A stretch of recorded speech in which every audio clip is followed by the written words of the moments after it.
5, 4, 3, 2, 1. Fuck it, we'll do it live. Fuck it! We'll do it live. Do it live! We'll do it live. Do it live! Josh Zepps, today's a sad day. Yes. We lost Bill O'Reilly. Oh, I'm mourning. Are you mourning, Joe? I feel like I should be, but I'm not. He made a ton of loot. What's that? I said he made a ton of loot. Wow. I mean, since 96, when Fox News launched, and he was like the big... I'm just making it up that that's when Fox News launched. Let's check it, Jamie. Is that when Fox News launched? 96? Check it! Can you fucking check it? Just check it now, Jamie! Check it now! Check it live! He has pulled in so much money for that network and for himself. Oh, yeah. He was one of the bunch of books. He was the main guy, really. He really was It's the main guy. It's a big day in broadcasting. They're going to find another old cunt to fill his spot. They're going to have to. That's what people no want. Look at that. October 7th, 1996, ladies and gentlemen. You're welcome, America.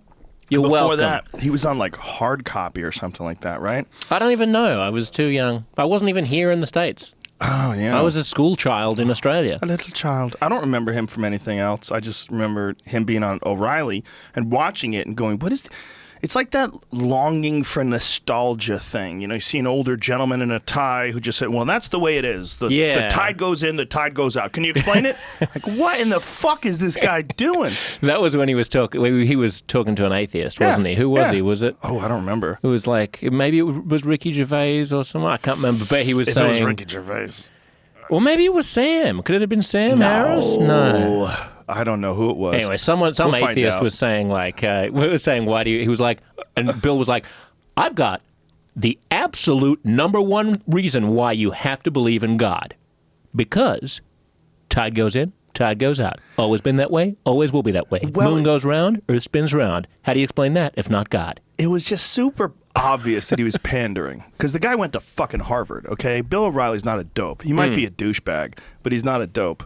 He's not. Oh, I think religion makes people dopey in ways that they don't even know about. I don't even think he's religious. I think he's barely religious. I think he's religious enough to get by with the job. I think that's interesting. Do you think he's insincere? He has been 100%, insincere. 100%. Because I think he's one of the. Look, I don't watch the show a lot, so I'm not sure. But he's always struck me as one of the more straight shooters. I think he's smart but not wise. Yes. He feels what he feels in his gut is more important than what the data tells him. And I think he falls for a bunch of fallacies that a lot of people fall for, especially if they're religious. Like the idea that there is a certain order to the cosmos, and how could we all have come about? How could this whole thing around us exist with all these butterflies and the moon, and the tide comes in and the tide goes out, and here's me and Joe, these spiritual creatures, these beings sitting opposite each other at a table in Los Angeles right now. Some people just find that too inexplicable to explain without a deity. So they're like, all right, there must have been a big guy who did it. It's even dumber, in my opinion, to think that one dude engineered this whole fucking thing. I mean, wouldn't you just think that, oh, wow, there's some crazy, super complex system that sort of works in some odd way where it balances itself out with predator and prey and food and water and fire and dirt and all this stuff together, and then you realize that it all has to form out of the actual elements that come from an exploding star. It's magnificent. Just the actual, the full realm of things that they've absolutely proven to be true in terms of like scientific discoveries about the universe and just the very elements that constitute human beings and everything you see, this table and laptops. It's amazing. The idea that one dude is sitting there up in his cloud with a robe on. And of course, moderate religious people will say, well, of course we don't believe in that kind of a God. We don't believe in a God with a robe and a beard sitting in the clouds. We believe in a more sophisticated, metaphorical version of God. Yeah, but you still believe that whatever consciousness created black holes and the whole cosmos gives a shit whether or not you beat off. Well, also that it has to be a one. Yeah. A god, a thing, a one thing. That's Unless you're a Hindu, in which case I've got an elephant god over here, I've got a Vishnu over here, I've got a multi-armed monkey. Whoa. And you got a lot of hash. You got to eat a lot of hash to see those things. Hopefully we do, Joe. Yeah. I mean, one of the things that's interesting is I think at any given point in time, people just assume that the universe was created by whatever thing happens to be around them. right? Lawrence Krauss was on the podcast the other I day. heard that. That was a great episode. I had him on my podcast with... no, I had him on Point of Inquiry, actually, which is a different podcast than my normal one, We the People, like the week before he was on yours. Yours was way better. You can talk about a lot of shit in 3 hours, Joe, that you can't talk about in 30 minutes. That's why I like doing it. Yeah. But he broke my brain with this one thing. He explained that when you talk about the universe being 14 billion years old, you're talking about the observable universe. And he's like, the problem is space moves faster than light. The universe is moving faster than the speed of light. So what we're seeing is what we can see from 14 billion years ago, but that doesn't mean that's all there is. Right. He goes, space itself beyond expanding. that. But what he's saying is space itself beyond that could be infinite. It's just moving faster than we can see. You just broke my brain. Yeah, exactly. So what he was saying is, like, when you're talking about the observable universe being, I think it's 13 point something billion years That's old, right. almost Yep. 14 billion years old. That's just how far back we can see. He's like, but before that, like when you go back further, Yes. it's not that you there's reach nothing the fringe. there. That's right. It's just that we can't see it because the space itself is moving faster than the speed of light. That's right. And what you're looking at is not only the edge of the universe, but the edge of time. Yeah, Because but it's not even the edge. What he's saying is it's very likely that not only is it infinite, but there's an infinite number of possibilities beyond it. Yes. And those things beyond it may also be right alongside us. I mean, in terms of the other dimensions and things like that, that's like where he you didn't get even crazy. get into all of that stuff. But if you believe in string theory and quantum physics, and if you believe in math, then you sort of have to. Well, quantum physics and string theory to a dope like me is one of those things where I have to kind of take your word for it. It's almost like before the, before the Lutheran times, before the Bible was translated, and you had to rely on the priests. Just trust the priest. I'll trust you with Why your should I knowledge trust of the Latin. priest? Because he knows Latin. He speaks Aramaic. He knows how to read this shit. Yeah. Who told the priest? Well, the Pope. Who told the Pope? Don't ask questions. But when you Go get and to eat your food. that's why it's so important to appreciate, like, when people are science deniers, it's so frustrating because everything you use, everything you enjoy, everything that you, in terms of medicine, technology, is based on the work of countless people who have worked generations after generations on the innovations of the past. Like the people before them invented some shit, they improved upon it, they figured out more, they studied the calculations of those people, they added to it, and then you get to 2017. So whenever someone steps in with an incredibly limited understanding of science or of what we're dealing with in terms of the universe itself and says, whoa, the tide goes in, the tide goes out. You can't explain it. Like, you motherfucker, they've been explaining the tides forever. Like, what are you talking about? Well, I think what he actually means is you can't explain why there is something instead of total chaos and anarchy. I think you're giving him too much credit. You're giving him away. Yeah, he's a douchebag. Okay, all right. I think he's pandering. I think he was just trying to. I think he knows there's a bunch of old dummies out there crocheting, with 3 teeth, listening to his stupid fucking show. Do you not think that you can be highly intelligent and religious? Yes, you can, but you highly effective at individual pursuits. Now, when you say highly intelligent, I think as soon as someone is religious in terms of, like, if you believe in preposterous notions, like there's a guy who came back to life, he turns water into wine, he walks on water. If you believe that, you're not intelligent. You're just not. Well, I don't believe you're intelligent. I think you are intelligent in individual disciplines, but obviously if you believe something that makes no sense whatsoever, you believe that someone was magic, someone defied physics, someone had superpowers, someone was a person who could bring people back to life, someone could come back to life themselves. There's no evidence that anybody like that has ever existed. This? You believe this on the flimsiest fucking evidence that wasn't even written down until 70 or 80 years after that dude died, because Christianity didn't even... So I'm with you. I mean, I'm an atheist. Even worse than that, because the Old Testament is far older than even the notion of Jesus. Yes. But it's not... But hang on. I do quibble with the idea that you can't be smart. Stephen Colbert is one of the smartest. But what is the word smart? This is what the problem is. Like, we define smart. If you believe stupid shit, are you smart? You are implying that the reason why Bill O'Reilly talks about tide goes in, tide goes out is because he's pandering to people, because he's a Harvard guy and there's no way that he would be dumb enough to believe that. No, I'm implying that because I looked at the way he said it and I know what he does and I think he's manipulative and I think what he's doing is playing to his base. I think there's a lot of people out there that want to see some smug liberal atheist get taken down a notch, and Bill's just the guy to do it, and talk over him, and he's a big giant guy, so he can yell and get all aggressive. I mean, what I don't understand is, like, Stephen Colbert is obviously a very smart guy. He's a Catholic. Mm-hmm. Andrew Sullivan, I don't know if you know him, the blogger. He's a friend of Sam Harris's.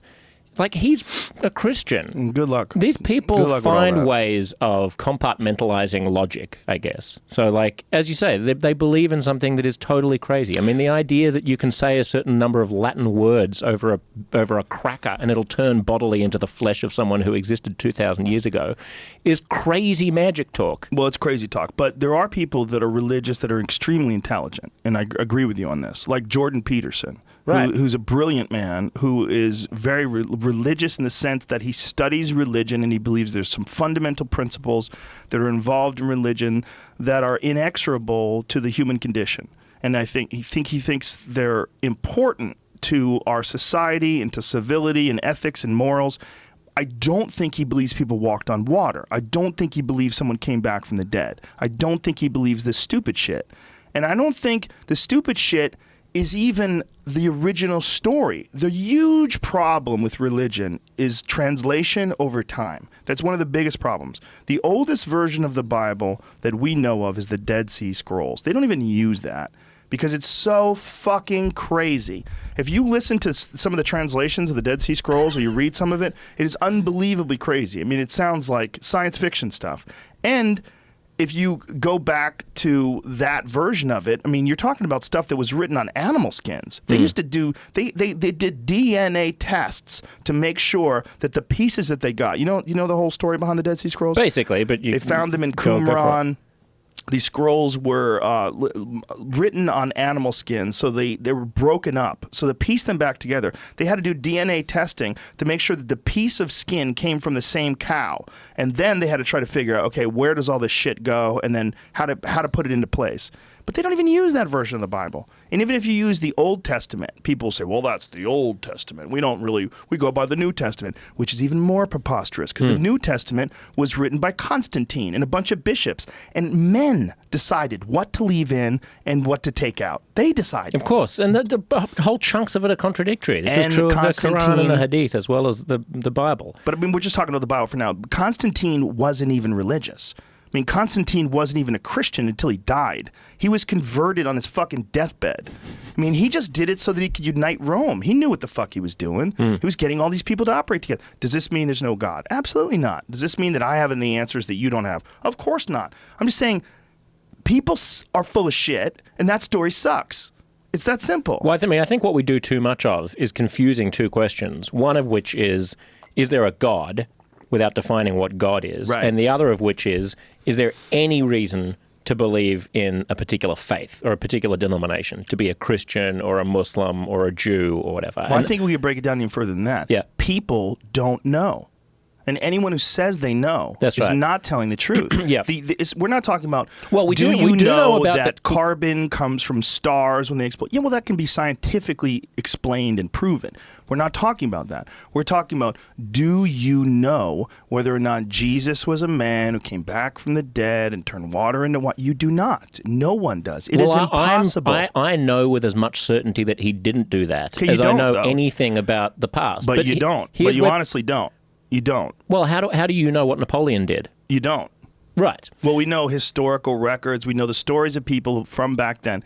But the idea that this one guy did things that no human being could ever do today defied logic, physics, the laws of nature, the laws of life and death, all the different reality, like the realities that we accept today in terms of what's provable, what we know about biological life.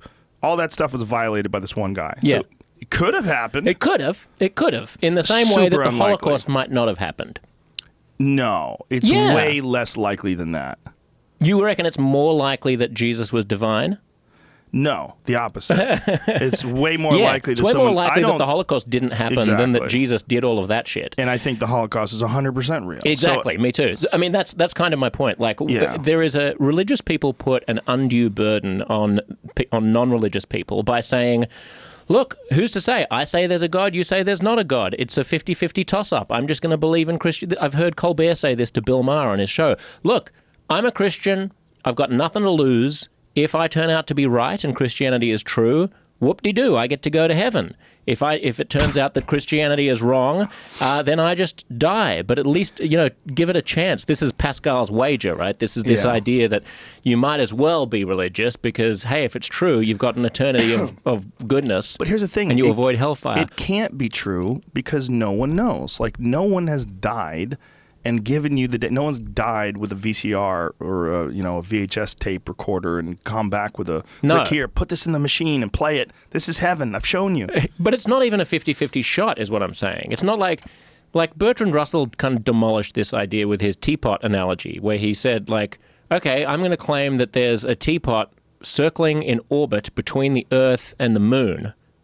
And now if you deny that, then, hey, it's just a 50-50 shot. Maybe it's there, maybe it's not there. Who's to say? Obviously, you would say, no, I think it's not there, because if there's no evidence that it's there, I'm not just going to believe you because you say it. And similarly, if you say, oh, this guy Jesus, 2,000 years ago, he turned water into wine, he walked on water, and then he was the Son of God, and that God requires you to believe on him, otherwise you're going to go to hell forever, and you say, why should I believe that? Then they can't turn around and say, hey, it's a 50-50 shot. It's not a 50-50 shot. There are good reasons for believing things and bad reasons for believing things. And religion almost always only offers bad reasons for believing in it. Well, as soon as you start talking numbers, percentages and stuff, you're just making those numbers up, right? 50-50. Where are you coming up with that? How's that a 50-50 shot? What is this Vegas odds? What is this? A lot of religious people believe that. But it doesn't mean, here's the thing, if people are listening and you're getting fucking pissed, it doesn't mean there's not a higher power. It doesn't mean there's not an order to this universe. Well, that's it just right. means that it's super likely that if there is something that's unbelievably powerful and there's some law that keeps the universe together and some force of good that's trying to guide us, and there's some beautiful inclinations towards that direction. What I'm saying is, I guarantee you that the people who lived 2,000 years ago who wrote this shit down on leather with, ink that they made out of plants, they didn't have all the data. They just didn't know. They just didn't. They didn't have the germ theory of disease. I mean, they didn't even know that the Earth spun around the sun. How are these people the people who understood the most about the cosmos more than scientists today? I mean, the reason why they didn't want to eat pork is because they figured out trichinosis. They're like, listen, if you eat these fucking pigs, man, people are getting sick left and right. We got to stop doing that. As for those things that crawl off on the bottom of the ocean, don't give me any of that shit. Exactly. Well, you got hooked up with red tide. Look, people are dying. We got to stop eating shellfish. No. I mean, there was a lot of real logic to the reasons why they had laws, and it makes sense. But the real issue again is the translation. It was the ancient Hebrew version of the Bible. Ancient Hebrew, the words also double as numbers. Do you know that letters are numbers in ancient Hebrew? Yeah, right. Their alphabet, they don't have numbers. So the letter A is also the number 1. So words have numerical value, like the word God and the word love. They have the same numerical value. All that was lost in translation when they translated it to Latin, Greek, eventually English. All that shit was lost. It's the ancient Hebrew version of it. If you ever read some really goofy translation of English from Japanese. And you're like, what in the fuck are they saying? Or if you translated English into a foreign language and then translated it back from that foreign language into English, it becomes gibberish. Well, one of the things I love about Instagram is it has a translation thing that I use a lot of times, because I follow a lot of Russian fighters. There's a lot of Russian MMA fighters, and I follow their pages, and I'll go, okay, let's hit the translate, and I'll hit translate. I'm like, Jesus. Russian seems especially hard for some reason. It's got a lot of weird pronouns and things. They're always saying, this the best fight, the... Well, it's also their language looks different. Yeah, it's totally. Jesus. It's all in Cyrillic. Have you heard the claim that the 72 virgins in the Quran are actually 72 raisins? No, but do you know what that expression means? The word is almost the same between raisin and virgin. No, the expression 72 is like a fuckload. That's what it means. Yeah. It doesn't mean 72 virgins. But it means there'd be 72, and you're like, wow, that's enough. That's enough. We're good. I would not need more than 72 virgins or raisins to make me happy in the afterlife. It's probably not even the number 72. It's just our translation from Arabic to English. It just screws it up, and then someone probably came up with this numerical value a Yeah. long time ago, and they stuck with 72. So believe in science, people. So talking about Bill O'Reilly, do you think he should have been fired? I don't know what he did. I don't know what he didn't do. I don't know. I know he's definitely done some gross shit in the past. Like there's the audio of him calling that chick and saying he's going to take a loofah sponge Yeah, and that's wash right. her I forgot pussy. about the loofah. Big old Bill with his loofah in the shower. I don't know. Who knows? I would imagine whenever you hear a story about a guy like that some of it is probably fabricated. I just don't imagine that all the people that say things about him are all telling the 100% truth. I would not imagine that would be true because people are just not that honest. Once it gets beyond a few people, don't you think that the preponderance of evidence is that they're probably, I guess you can't say they're all telling the truth, but It's you hard. have to take their word for it, Well, because why are they... No, you don't. You definitely don't. If there are 6, 7, 8 people all with similar stories... You definitely have to go, But you don't have to take all their word for it. Because, first of all, you don't know those people. You'd have to know those people. You'd have to really know if they were honest. You'd have to really be there. To know what really happened is so fucking hard, man. Because, first of all, people, not only are they full of shit, but their memory sucks. People's memories, like I'm sure you've had a conversation with someone about something that happened that you witnessed as well, and you both have totally different memories of it. Memories are terrible. I've come to accept that, though, for myself Yeah. over the last few years. Like, I used to, cling to memories and then try to argue them.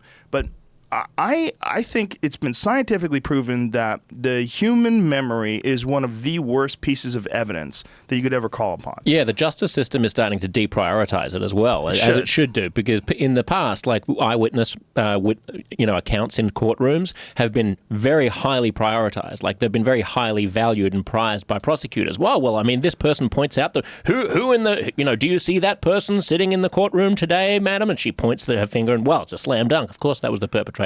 Now we realize our memories are terrible. They're wrong all the time. We're really susceptible to suggestion and influence and all that sort of stuff. But I think you kind of remember whether or not your boss, who's a television star, put his hand up your skirt. Very likely. Probably. But there's also someone who could be seriously deceptive and very ambitious and realizes that Bill O'Reilly's kind of a twat.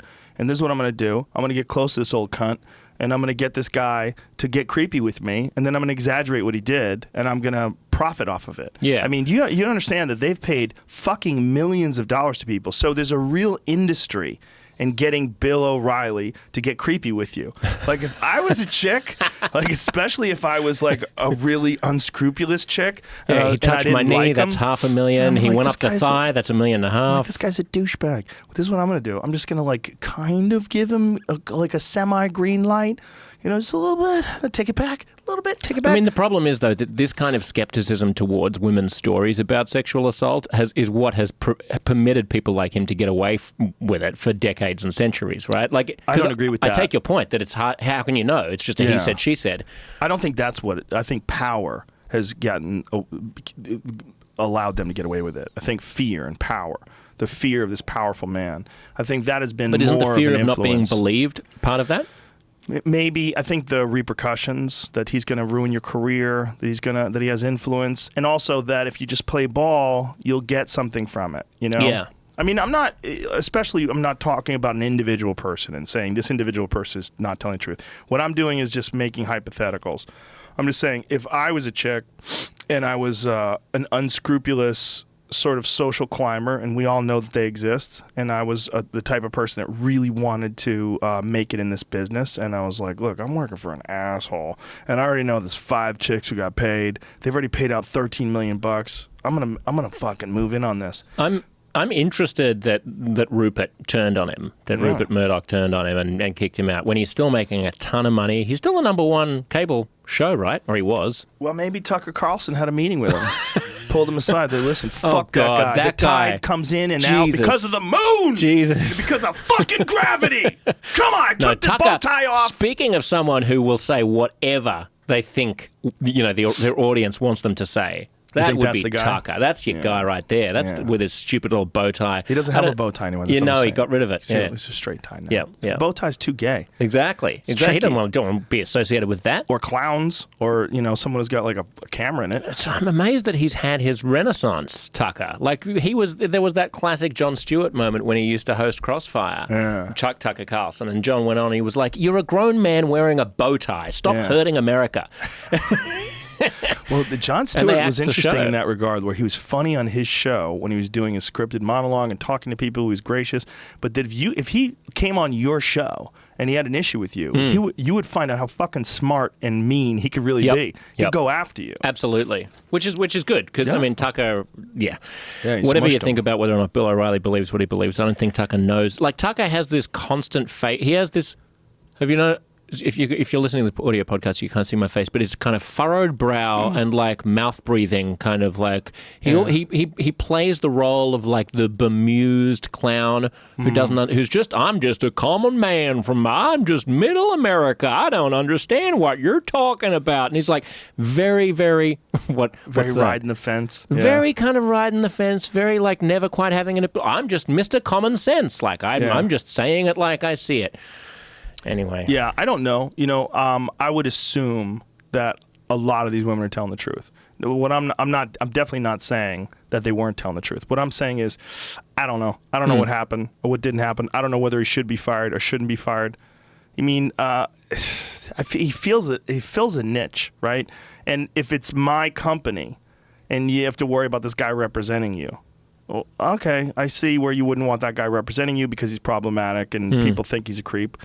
But he could just go do his own shit like Glenn Beck did. Well, he and it will, would be gigantic. Of course he will. For sure. He'll do something. He's not going to go away quietly. Why would he? I mean, it's an interesting question about what happens to the right-wing media now, because if Roger Ailes is no longer at Fox News and Bill O'Reilly is no longer at Fox News... For the same reason. Both guys for the same reason. That's a good point. It pretty much plays into the same narrative, doesn't it, of dirty old white guy. Just a fuck fest going on over there at Fox News. Just mayhem, just young women. It's like an old Porky's movie or like one of those 1970s National Lampoon films with women with their tits hanging out.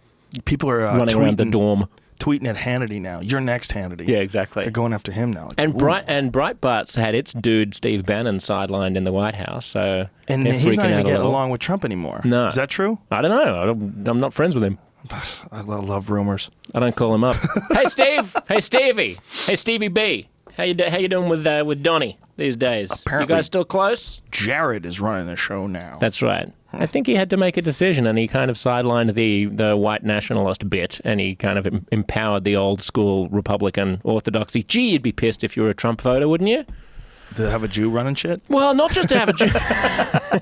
Doesn't help, Joe. Doesn't help. But, no, I just mean, cause like so much of what he sort of ran on was like, it's going to be different. It's not going to be the same old politics. And now, we're going to repeal Obamacare. Well, that didn't work out. Right. Now it's just going to be tax cut. Now, he bombed Syria. Well, you weren't supposed to be bombing people. I thought we were going to get out of all these foreign wars and shit. They don't care. Like that. I don't know. So many people, they have this cognitive dissonance that they have in addressing his actions. They're supportive of him. They're so happy that they won.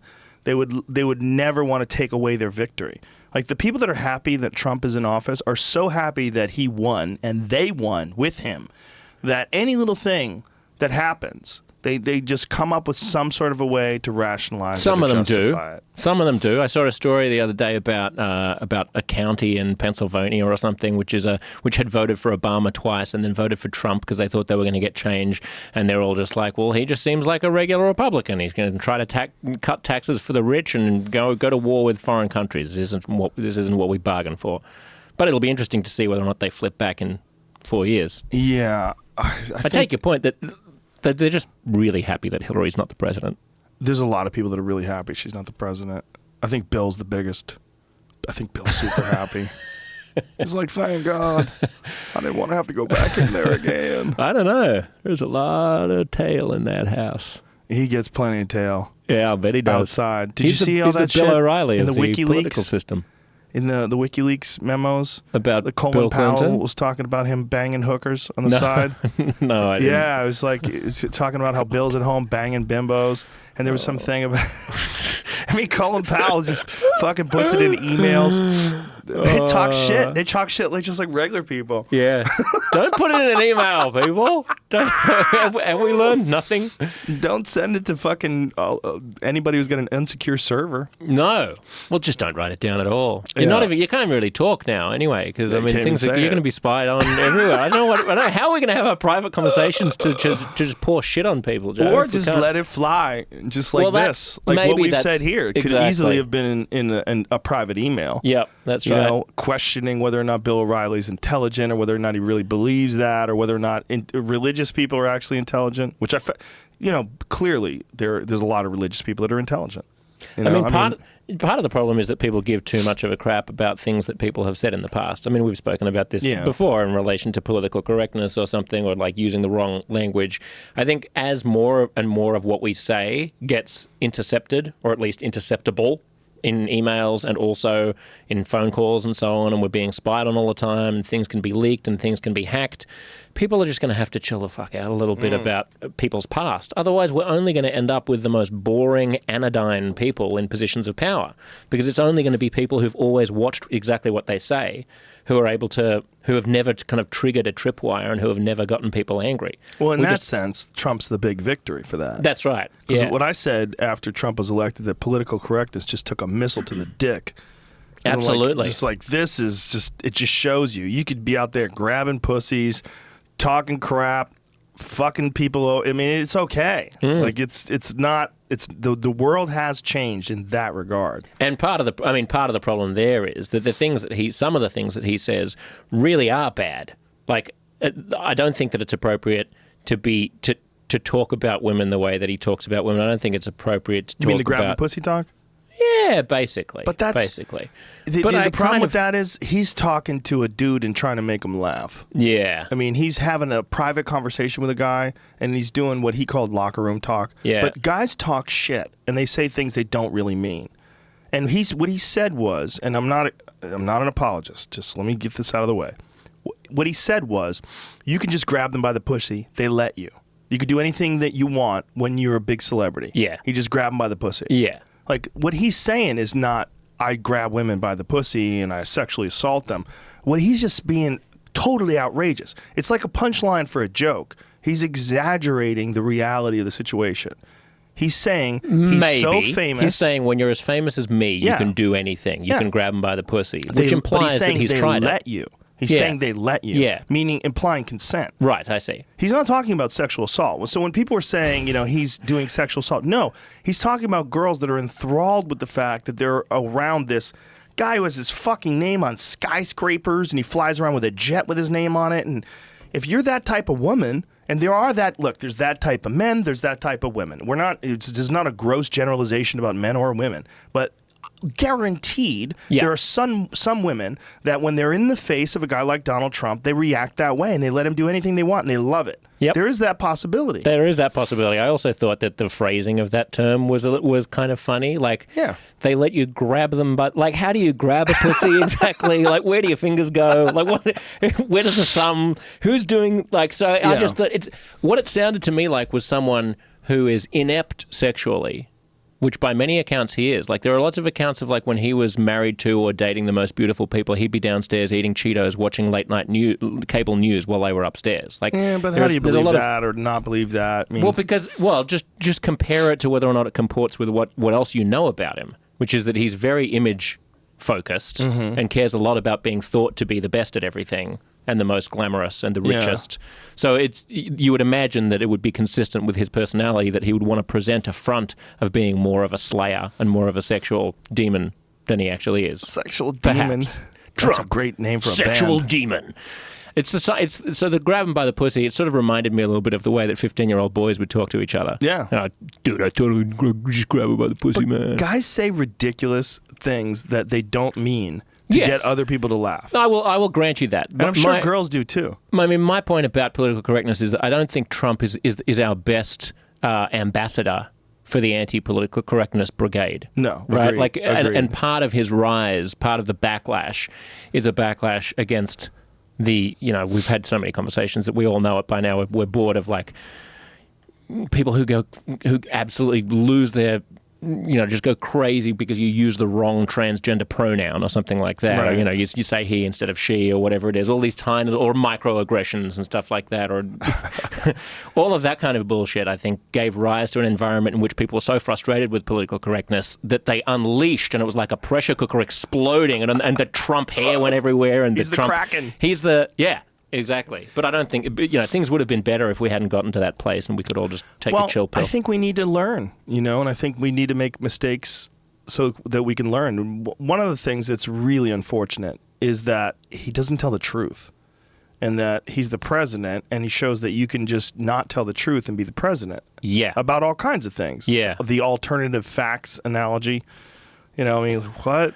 I'm trying to grapple with this on my podcast because I think what's dangerous about Trump is not just that he doesn't tell the truth, because as lots of people point out, many politicians don't tell the truth.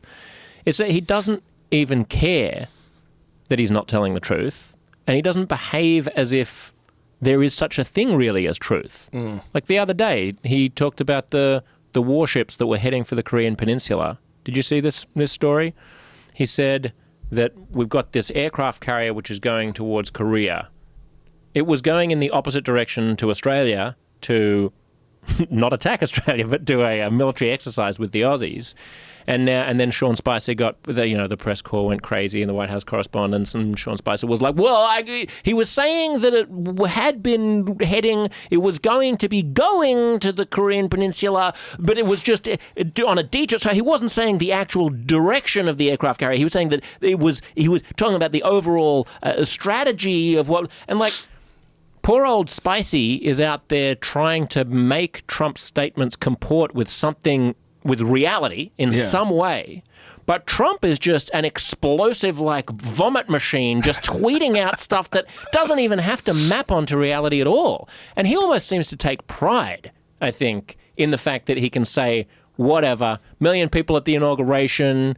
When I started talking, the rain most stopped. people ever. And the sun. That was pretty good. Are you working on that, Joe? No, I'm okay. not. I like the impression. It needs work. It needs a little work, but everyone's got their Trump. But you know what I mean? He will say things and then almost take.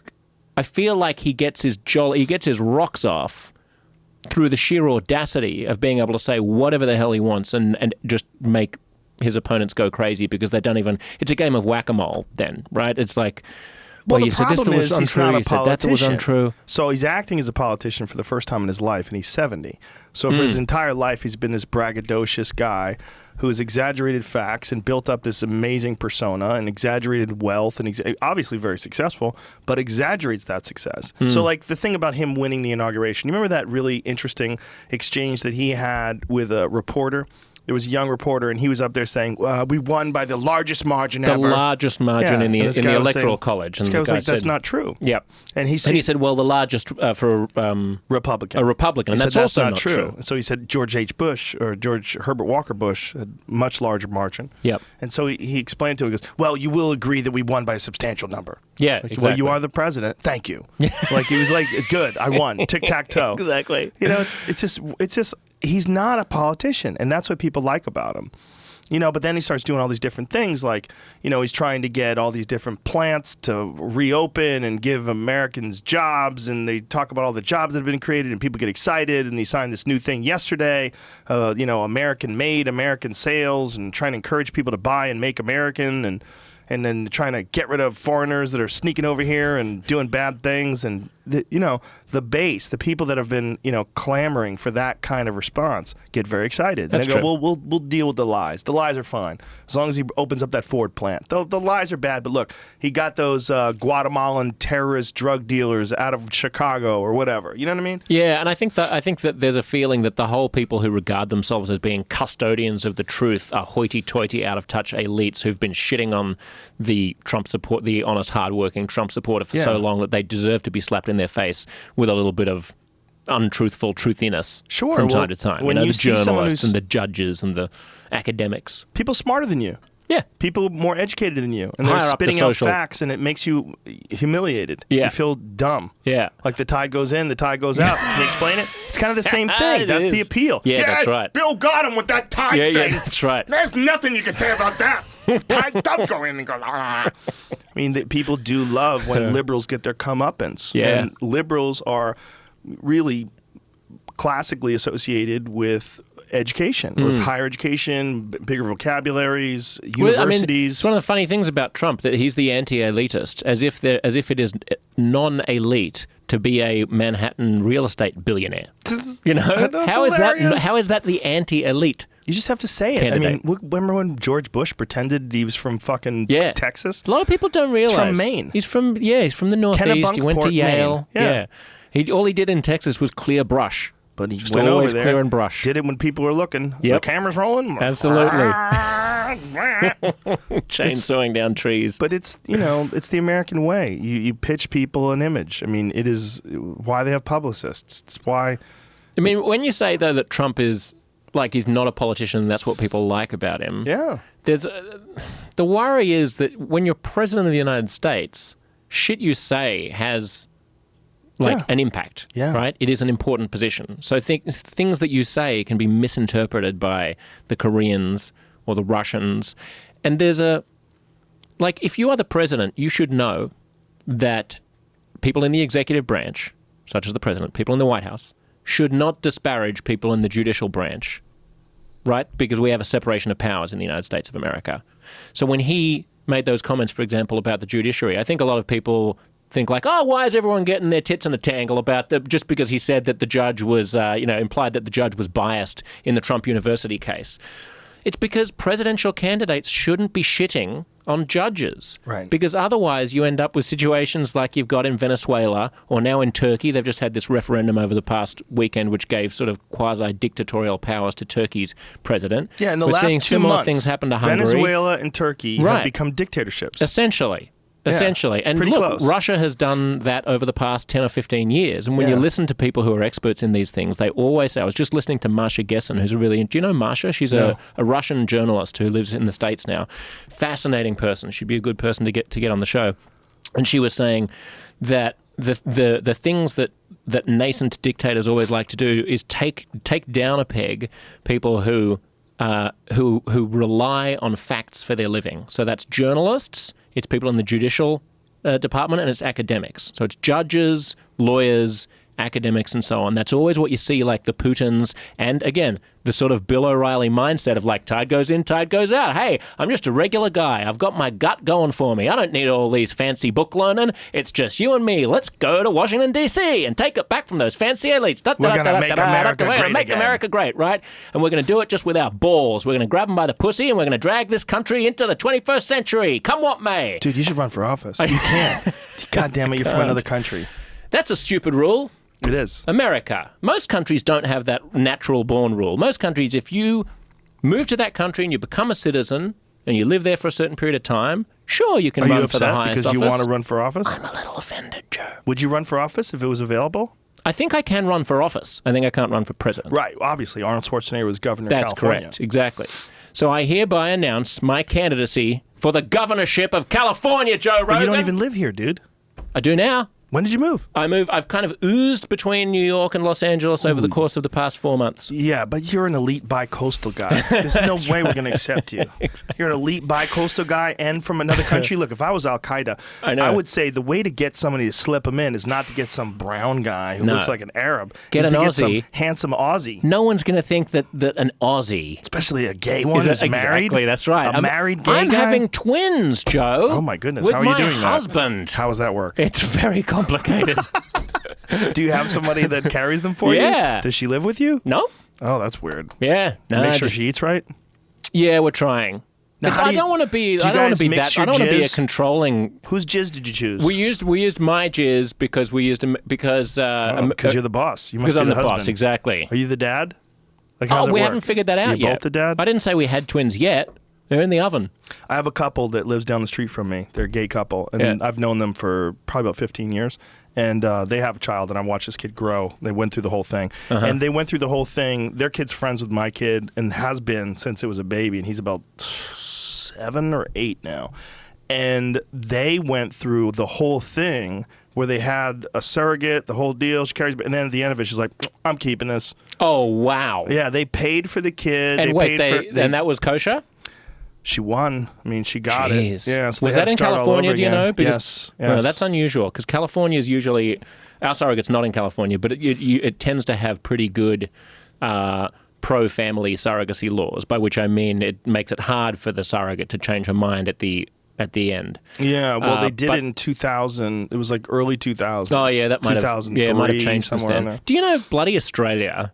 I mean, let me whine for a moment about how backward Australia is. 10 or 15 years ago, when I first started coming to the States, I was able to look down my progressive nose at these fine United States of America and think of it as being a more conservative center-right country. But now you guys are legalizing pot all over the joint. You've got the gay marriage. Australia still doesn't.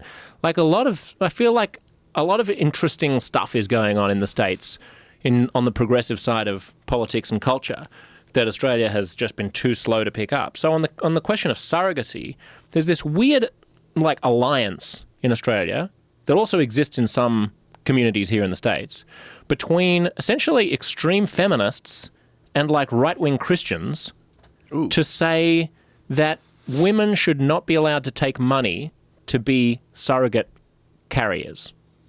From the Christian right, they say, we shouldn't let these fags, be using women to, to create life. Right. God forbid. And from the feminists, it's, we have to protect women from being manipulated and taking money for renting their wombs out. But you want them to have the right to kill an unborn baby, which I'm also all for. No, it's not that. It's abortion. But you don't want... It's a medical procedure. It's not killing a baby. It's a bundle of cells until it comes out. Just a bunch of cells. Yeah, until then all of a sudden... Until it gets a social security number. It's not real. So you want a woman to be able to kill that bunch of cells, but you don't want her to be able to bring that bunch of cells into existence and get paid for it. In Australia, you can't... It's against the law to pay a surrogate to carry your child. It has to be a favour. But prostitution's legal. So yes. You guys are we right are in that bizarre. regard. We are just confused. We're a confused nation, lost on the wrong side of the planet. Well, you're a tiny land. It's a giant chunk of ground as big as the United States, but a tiny group of people that's smaller than Los Angeles. That's right. We're the same population as, a bit bigger than Greater Los Angeles. You're not counting Mexicans. They don't know how many Mexicans are over here. They just don't. They do a census. Anyway, most people say Greater LA is 18 or 19 million. Australia's 24, but who's counting? Listen, it's half. Greater LA is connected to Orange County. Is connected to the Inland Empire. It's not like it stops. When you Stop say shouting, Joe. Los I'm with Angeles, you. Okay, we agree about the largeness of Los Angeles. I'm not shouting. Your country is not as big as ours. I'm just saying.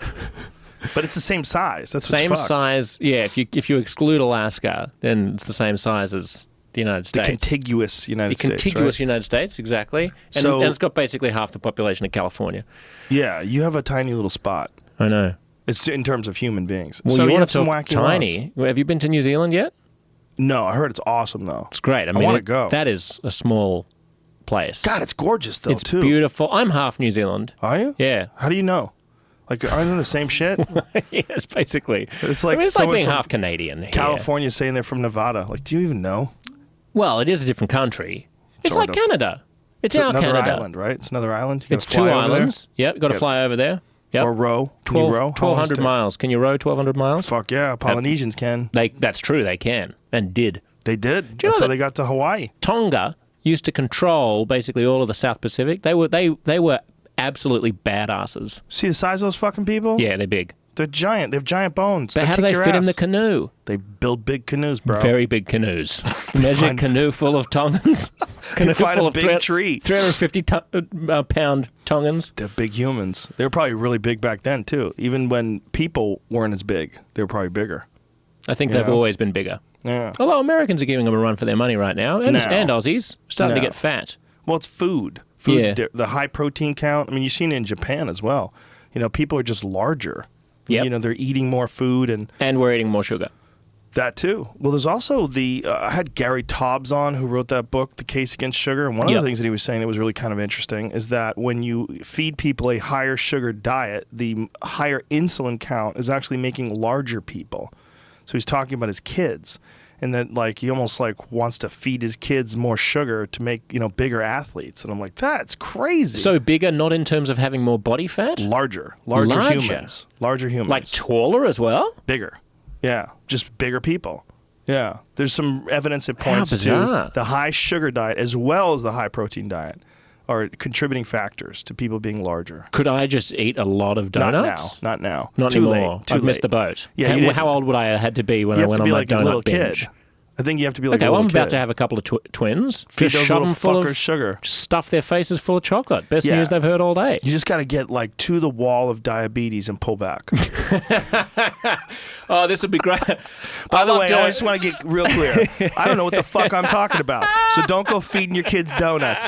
And I don't even remember exactly what Gary Tubbs said. Jamie's This pulling is the something up. liability of being Joe Rogan. Story the other day. I showed you this was after the show. Red Skittles spilling onto Wisconsin highway were headed for cattle feed. Oh, yeah, they do that. They give it to Feed 'em cows. candy. Yeah, that's just to fatten them up, It's though. cheaper. Yeah. Same Yeah. thing. Yeah, they do that. They feed cows candy to make them fatter. They also feed them antibiotics just to make them bigger, just to make them grow faster. Well, actually, the reason why they feed them antibiotics is their bodies reject the grain. They feed them corn and things like that, and they develop abscesses in their bodies and infections. It's twofold, apparently. It's for that reason, and also it just has this byproduct that it makes them grow faster. Antibiotics, do? Antibiotics, yeah. How weird. Yeah, it's bizarre. I don't try to take those things anymore No. unless I really need them. Surgery. When you get surgery, you should take them. Yeah, that's right. But you should be real careful about taking them for like little colds. Like Yeah. people, I'm just going to take a Z-Pack. Yep. Like, yeah, you're going to make a super virus, you fuck. That's right. And if you do, then make sure you take probiotics and shit. Eat a lot of kimchi and sauerkraut and all that stuff. There you go, buddy. Yeah, I know. That's it. I've been listening to Joe Rogan. You know what's I don't up. know where I got that information Rhonda from. But Patrick. yeah, exactly. That's right. She's good value, isn't she? She's a genius. Yeah. She's making a person. I wonder if she's going to feed it sugar. How far along She's is like her person? third trimester. Okay. Yeah. I needed to learn all that shit. I'm not good with like the numbers of human physiology. I didn't know what a trimester was. It's difficult. You're a guy. Exactly. You don't have that's a right. womb. I don't have cycles. I don't have the cycles of the menstruation and the moon, and the tide comes in and the tide goes out, and the blood comes How do in you and the explain blood it? comes out. It's impossible to Sperm explain. comes in, the baby comes The out. sweet baby Jesus is the only explanation, Joe.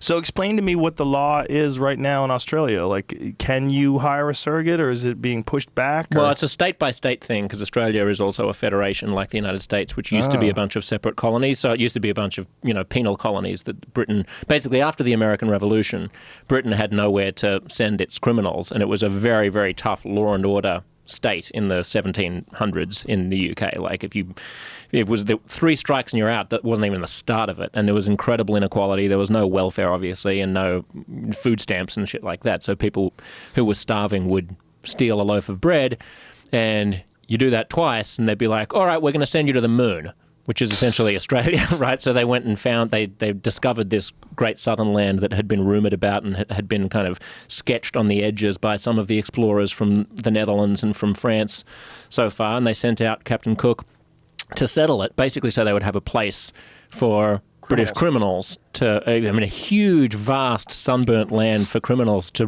roam free in now that they could no longer use the United States, any of those colonies. Meanwhile, it's one of the most beautiful places in the world, and some of the nicest people in the world live there. Like, they fucked up. They made a better place than England. I know. They sent the criminals over there, and the criminals were like, you know what? Our problem was we were living in fucking England. True. It's never sunny. People are cunts. The bars are 1,000 years old. Like, Jesus Christ, I feel so good. I'm not going to be a criminal anymore. I'm going to be a good guy. I'm going to go surfing, mate. Oh, please, Judge, don't send me to the other side of the world to a tropical paradise when I could be living here in London where it's dirty and disease-ridden and it's rainy and drizzly and grey all the time. But isn't it Heaven interesting forbid. how there's a balance to everything? Because when you go to Australia, everything can fucking kill you. Yeah, Like, that's true. Part of the problem. There's goddamn box jellyfish, and there's brown spiders and brown snakes and all these different things that can fuck you up. But you don't feel afraid of that when you're in Australia, do you? You get over that in 24 hours. No, not me. I'm a Really? pussy. Oh, Yeah, really? I'm terrified of bugs and snakes and shit. Because you do realize statistically that you're much more likely to be killed on the freeway here in LA or by someone Sure. shooting you in the States than you are by a spider bite in Sydney. Unless you go near the spiders and the snakes, which is what I would do. I mean, the problem with me is... don't approach them. Well, I have a buddy of mine, my friend Adam Greentree, who's a big bow hunter in Australia. Yep. So he's trying to get me to go hang out with him. And I'm always like, yeah, I'll do that. And then they send me a picture of some fucking spider a vicious poisonous spider eating a vicious poisonous snake. You're like, what? Where the fuck do you live, man? This is insane. Crocodiles everywhere. They went hunting and they didn't bring any water, and they just figured they would find water, and they use water purification systems and clean it out. So they're drinking buffalo piss water, because these water buffaloes, they piss in this water, and then you have these filter pumps and you pump out all the toxins, but it still tastes like piss because you're essentially drinking purified piss. Yeah. And they were cooling off in this water, and they didn't realize that there's crocodiles in the area. Shit. So they easily could have got jacked by a crocodile, because crocodiles slide into that water and they just sit and wait. But it's one of those things that you just learn about as a kid. It's a bit like, I mean, it's like when you talk to Canadians about the risk of bears, and they just sort of laugh it off because you learn about how, or like people from Finland about falling through the ice on a frozen lake. These are just things that you learn about when you're a kid, and you just take it for granted. Right. I know where there will be crocodiles 99% of the time. Don't go. And I don't go to those places. And I Or certainly bring a rifle. don't. Well, sure. Yeah, exactly. Get ready. Armor. Armor. Or be with a group of people. I mean, in terms of like how good it was for convicts. I mean, people came out to Australia for Brits came out to Australia even if they weren't criminals, just because they wanted a new new adventure. I mean, and some of the states of Australia actually were free settler colonies, like South Australia, which is one of the states, was never a penal colony. And in fact, when Australia became a country in 1901, there were, in the constitutional conventions in the 1890s, which created a country out of all of these previously separate colonies, New Zealand was in negotiations to be part of that country as well. And Western Australia, which is the western half of the continent, was going to be a separate country. And the eastern states of Australia and New Zealand could have been a single country. And then at the last minute, New Zealand jumped out and Western Australia jumped in. And now you've got two different countries. But anyway, this massive huntsman spider in Australia is what... Yeah, but huntsmans they don't hurt you. Who gives a fuck? Kill them. You get those spiders. You get those spiders inside, even in Sydney, but they're not harmful. A goddamn giant crab. That's huge. It's on a broom, so you can tell that it's big enough to scare the fuck out of you. If it was in your underwear, you'd die. Yeah. Ugh. New Zealand is a place that's really fascinating because they brought over all these wild game animals from other countries to turn into a sportsman's paradise. And I think they did in the 1700s or the 1800s. Would have been 1800s because I think it was only settled by white people in the 1700s. Yeah, and now they've run rampant around the island because there's no predators. So they have these hordes of red stags from Europe that are wandering around New Zealand. They're huge. I think we spoke last time about the attempt that New Zealand is doing to basically eradicate all of its predators, all of its invasive predators that have come from abroad. Like New Zealand, because it was the last country to be settled by white people, by white foreigners, that is, who brought, foxes and rabbits and whatever nasty things. I always forget exactly what. Feral cats, too, are a huge issue. I can't even remember what. Every time I say this publicly, someone from New Zealand is like, actually, we don't have foxes on Twitter. So they definitely do in Australia. Caveat. They have the same issue. You have the same issue in Australia. Totally. But in Australia, it's too far gone. There's no way that you would be able to actually eradicate them. Whereas in New Zealand, there is it is a New Zealander's patriotic duty to murder as many little mammals as they can. Yeah. Because those little mammals eat the native birds and eat all the native wildlife and stuff. So New Zealanders, like my cousins over there, they set traps out in their yard, and every morning they go down with bloodied hands pulling up the carcasses of animals that they've killed. And they're like, oh, yeah, this good job. Good for you. Well, Australian bow hunting magazines show people holding cats up. Yeah. Like domestic cats. They hold them and they got like an arrow through the heart. And there was a guy recently who got attacked on Instagram because he's an Australian bow hunter and he was out bow hunting and he killed this cat. And all these people were freaking out. That was somebody's pet, you piece of shit. And they're like, actually, you don't understand. Like, this is they're ruining the native devastating wildlife. Ground nesting birds, all these different animals that live in the ground. I mean, the animals that have never had a predator like that in their midst are just getting destroyed. They're a menace. Those cats, they get out. Crazy. Yeah, it's hopeless. On the question of, isn't that beautiful? Nice Joe Rogan nose blow right there. Have you got a cold, or is you just allergic? I'm fighting one off. Don't take antibiotics. Eat your kimchi. I'm almost out of it, but I worked out today pretty hard because I'm fucking crazy, bro. What'd you do? Just lifting weights. Yeah. Some kettlebells. You know how I do. Yeah. What was I going to say about Australian animals too? I forget. Doesn't matter. It's it's amazing that there is this imbalance. That's what it was. Your Tasmanian tiger, which was an animal that was extinct. Yep. Apparently, there's a bunch of sightings of this thing, and they're pretty sure that it might actually still be alive. I've read that. I hope so. It'd be there's this really depressing footage. You can see it online of the last ever Tasmanian tiger in a zoo, just pacing back and forth and back and forth. They wiped it out completely. 1930s, right? Yeah, This black exactly. and white footage. Yeah, really early. I mean, they basically destroyed everything in Tasmania. They wiped out the native Aborigines. They wiped out the people, and they wiped out. I mean, it was like, here we are, the British Empire. Let's make things better by killing everything. Isn't it interesting that you guys changed the British accent just a little? Whereas, like, most Americans can't tell where the fuck you're from. How do you not tell? Honestly, it's Yeah, really it sounds the same to us. it's obvious. Like, You're not you from only here. need to spend half a. You're not from here. I can tell the about that? difference between Canadian and American. Oh, that's easy. It's only easy because you're American. As soon as you hear a boat, Exactly. But and they're nicer. I mean, actually, that is less different than the difference between British and Australian, considerably. Can you tell That's the more difference like between Australian and New Zealand? an Arizona accent and a California accent? I don't know. Neither one have one. It was a trick question.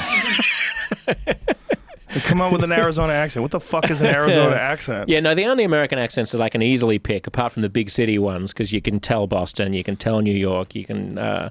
That's basically about The it. South. Is the South. Obviously, there's that Midwestern thing where like Minnesota and Wisconsin Yeah. have that Hey. that kind of Fargo. that sort of Fargo accent, and then you got the West Coast thing, and then that Fargo thing is similar to Canadian as well. A little So bit. it gets a little bit confusing sometimes. Yeah, when you're a it's foreigner like myself. Friendly people that live in the cold.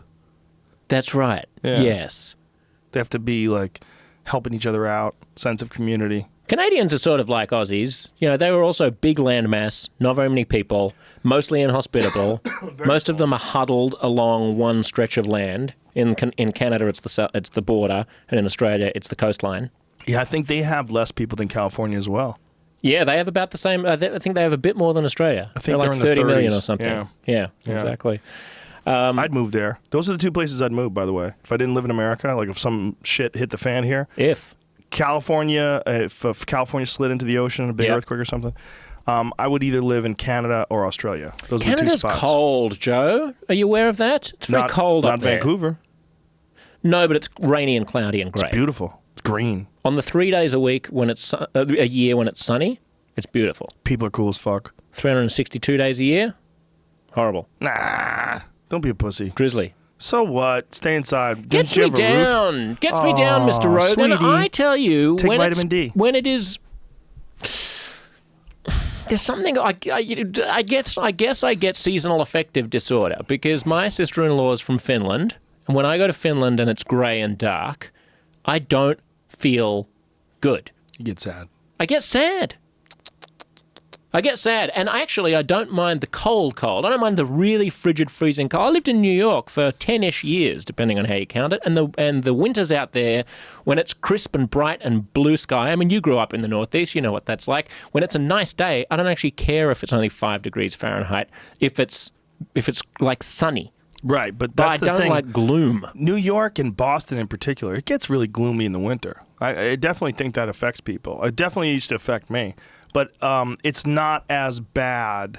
Like Colorado gets super fucking cold, but it's really sunny. And Colorado doesn't have any of that shit. Like it's not. I agree with you.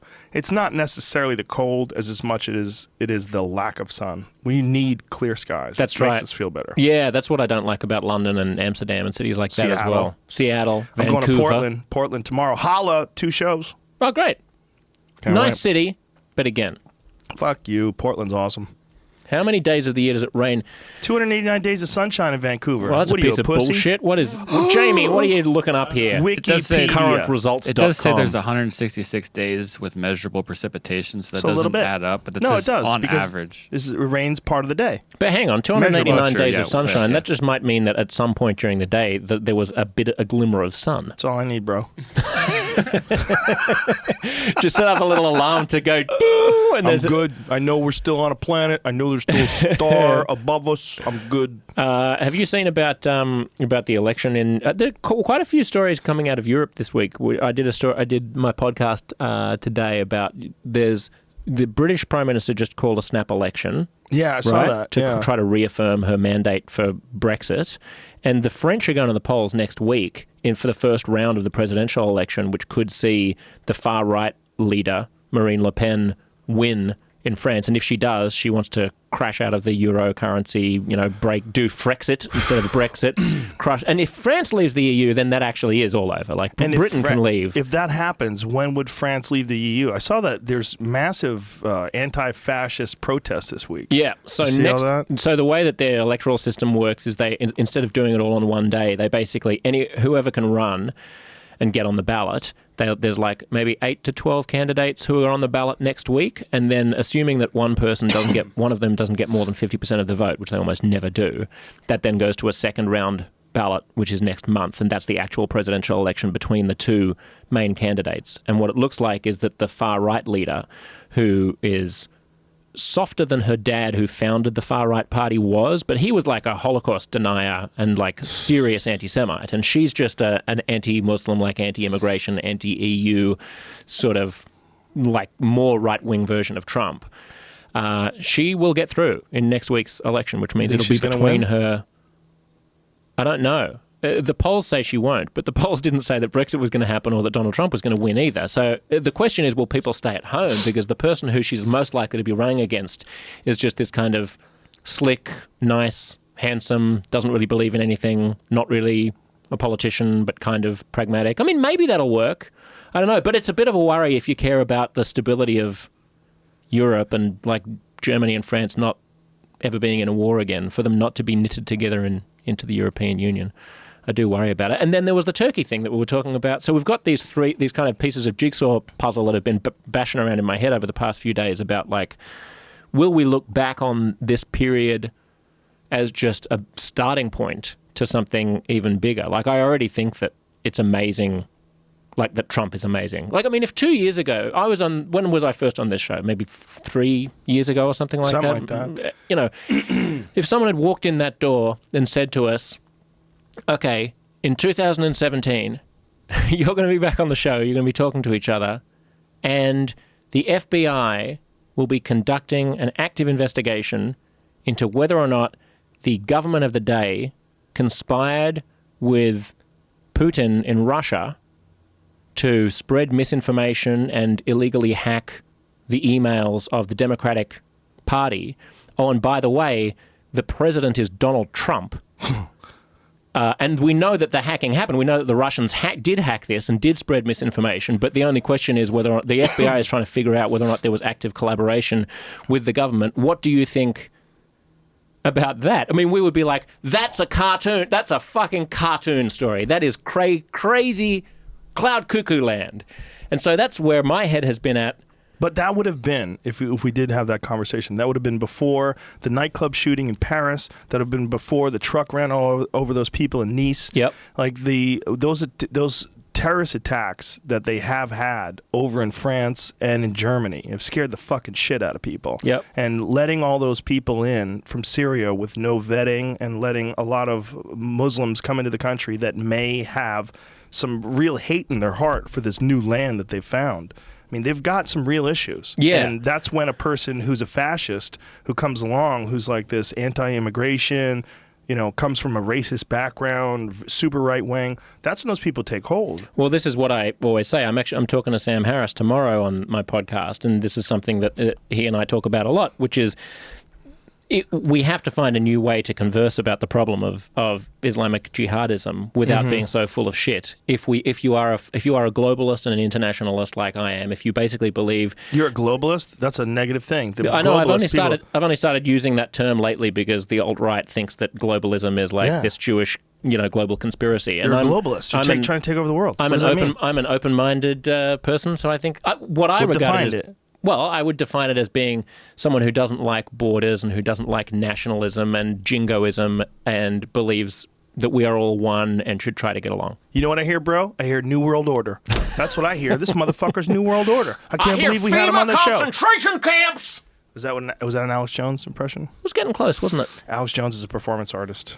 Is that what you're claiming? You know what? I asked people on Twitter what I should ask you, and overwhelmingly, it's all like, Why does he legitimize Earth. quacks like Alex Jones? I It creates a absolutely false don't. equivalence problem. Oh, no. Why does he that's interview so many not bad fair. faith actors like Alex Jones? How many people do I interview like Alex Jones? Yeah. First of all, I don't interview anybody. I'm not interviewing you, am I? Nope. I'm not an interviewer. I suck at that. I've kind of interviewed Ron Miscavige yesterday.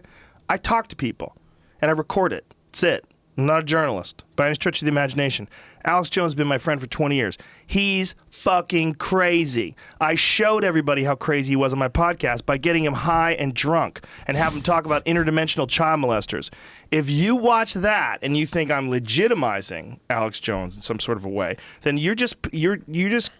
you're looking at things in a very cookie cutter way. You're deciding that this is what I've done. But a lot of people listen to you, and so I think the criticism that these people have is like people put faith in you, and they assume that if you don't raise a question against something, that means that you tacitly agree with what's being said, and that allows the you don't spread think I of a lot of raised bullshit. questions about Alex? Well, I don't know. I didn't listen to your I episode. definitely with Alex. raised questions, but we were more bullshitting than anything and having fun, and he was hammered. I mean, look, people got a chance to see him. They're actually using footage of the conversation that we had against him in his custody battle. Because they're saying he was in Los Angeles on film smoking marijuana.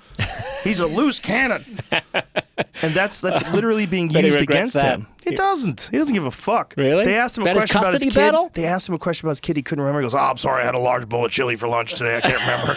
He's fucking crazy. He's crazy, and he makes ridiculous amounts of money. Alex Absolutely. Jones, he doesn't give a fuck. He's a great guy. I swear to God, he's a great guy. Okay. He's just got a ridiculous platform, and he's kind of character. But that's who he is, man. You think he's a performance artist? I think there is a part of what he does that is most certainly theater. I think anybody who doesn't Tide goes see in, that, tide goes out. Tide comes in, tide comes out. it's a bad impression. You got to work on it. Okay. It's almost as bad as my Trump impression. Fortunately, I never listened to Alex Jones, so I don't Never? actually know what he... I mean, I see clips of him when someone shares something with me online, but like, life's too short to listen to Alex Jones. The best clips are when he gets mad and then he apologizes. I'm a Christian. I'm sorry. So I have seen those. Someone said something about him recently, and he went all. I never swear. I never swear. In 20 years, I've never sworn on the air. But this fucking faggot, like he went fucking crazy. He went fucking crazy on I this did one see guy. that. And then he said, "I'm sorry. I apologize. I know children are listening. This is wrong." I mean, he's just fucking. He's a maniac. I'm not giving him legitimacy. He already has a massive platform, arguably bigger than mine. What I'm doing is showing you what I see when I hang out with Alex Jones. People are like, "Why are you friends with Alex Jones?" I'm like, he's a nice guy. I like him. Look, I have a friend who I argued with for a fucking hour yesterday who thinks, I'm pretty sure he thinks the fucking world is flat. Yeah, that's another one He that I thinks got. satellites Is this aren't Eddie real. Bravo? Yeah, he thinks satellites aren't real. He doesn't believe in dinosaurs. He thinks dinosaurs are bullshit. He doesn't believe in nuclear bombs. He's out to lunch. He doesn't believe in nuclear bombs. Listen, man, you can't even hold it to the fire. It's ridiculous. I don't understand his thought process. And again, I've been friends with him as long as I've been friends with Alex Jones. Is I'm it? way closer with Eddie. Way closer. Like, Eddie's one of my best friends. He's fucking crazy. But if you talk to him about conspiracies, but if you talk to him about like MMA, or he's a jiu-jitsu genius. I mean, he's like one of the very best jiu-jitsu instructors on the planet Earth, without a doubt. I mean, this comes back again to the like how we can compartmentalize Yes. our minds, right? Yes, It's like a for religious sure. person who believes in the story of Jesus, but is also otherwise super intelligent. That's a perfect analogy. Yeah. Yeah, it's and you know, I don't know how people's brains work. I don't understand. I've tried to study like people's really irrational thinking and try to, but you know what I worry more than anything? I worry that it's a contagious disease. I think it is. And this is why I'm a bit worried about where we're at culturally at the moment. And because I think that concern about irrationalism being contagious is not too dissimilar from my concern about a disrespect for the idea of truth and falsehood being contagious. So, you know, when I was talking about this analyst, this Russian journalist who was talking about the ways in which Putin and Chavez and Erdogan in Turkey and the Hungarian dictator, well, not dictator, Hungarian president, who is becoming a quasi-dictator, the way that they kind of use the muddiness of the whole question of what's true or false as a way of throwing sand in the gears of the whole democratic process and sand in the gears of people's ability to kind of analyze the world and figure out what's true and false and what's important and not important. That if all you're doing every day is just tweeting out like a stream of nonsensical bullshit that is neither true nor false, but kind of exists in like this meta area of like you are Trump's ego, then I actually have found myself becoming less convinced about reliable sources of information and myself becoming more susceptible to irrational ideas. Like, I don't feel as confident anymore. Like, it's easy because there's so much, you see so much stuff of like, I'll tweet out something that the Washington Post or the Wall Street Journal or the New York Times have published, all of which I regard as being upstanding publications where I have faith that the journalists are doing their best, not always perfectly, but doing their best in the long haul to tell the truth and only report facts. And then people will say, fake news, oh, this is bullshit, and they'll link to something that Alex Jones said as if there's kind of equivalence between those two things. And I have to remind myself to something there Alex isn't. Jones said? Are you talking about an actual specific thing? Or you're just speaking in generalities? No, people have told me that they believe there's no difference between the credibility of Alex Jones and the credibility of the New York Times.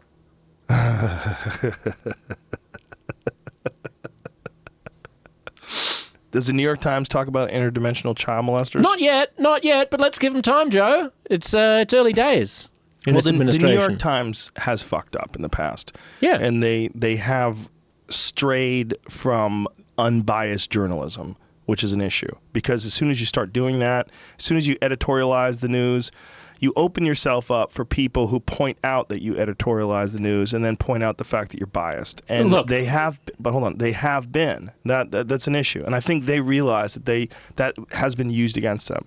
And I think that's one of the things that they addressed when they talked about sort of reinvigorating the idea of objective journalism. And they started talking about that after the Trump election, after he was elected president. They talked about this reinvigoration, this sort of recommitting themselves to real hard journalism. Yes, that's right. I think a lot of people also don't understand the difference between the editorial page and like the opinion pages and the news section. It's true, but even the news section has been biased. You know, there have been stories. There have been a couple of occasions, but they've been vastly overblown, I think. Yeah, they have. But as soon as you just leave open that potential, that possibility, then people go, "Oh, you're a bunch of left-wingers." Like a lot of people think that because they got the election wrong, that means that you can't trust polls. Here's another way in which this kind of insidious idea that nothing is trustworthy and there's no such thing as the truth or facts or your version of history is as good as anyone's version of history. This is another thing that Lawrence Krauss was saying on my podcast, by the way, which is he thinks that there's a link between the kind of postmodern, like hippie 1960s, like philosopher movement of like, hey, believe whatever you want to, man. Like there is no truth, right? Like truth is all socially constructed and like gender is entirely socially constructed and there is no such thing as masculinity. It's all just, I don't know, some kind of capitalist story that we've all been led to believe. So like put a flower in your hair and bust out of it and let your truth be whatever you want the truth to be. He sees a link between that and what you might think of as being something very opposite, which is the hard right, kind of alt-right, Trumpy sort of fake news phenomenon. Because both of them make the claim that there's no such thing as the truth, essentially, and your truth is whatever is true for you. There were 1 million people at inauguration? Okay. The warships were steaming towards North Korea? Okay. Trump said it. Does it matter that it's true or not true? Let's unpack that one step at a time. I definitely think that some of the, and as we said before, some of the reasons why Trump became popular are these ridiculous assertions that gender has no basis in biology, that you can be anything you want. You can be foxkin, that you can identify with being, there's people that are trying to figure out whether or not transracial is a thing. Yeah. Rachel Dolezal was on CNN and she was talking about the fact that race is a social construct. It was interesting, wasn't it? It is interesting because people don't want to accept that. And black people get really mad. They're getting really mad at her. And yet they also say the same thing. Like, any black activist worth their salt understands that race is not a genetic thing, that this is a cultural construct.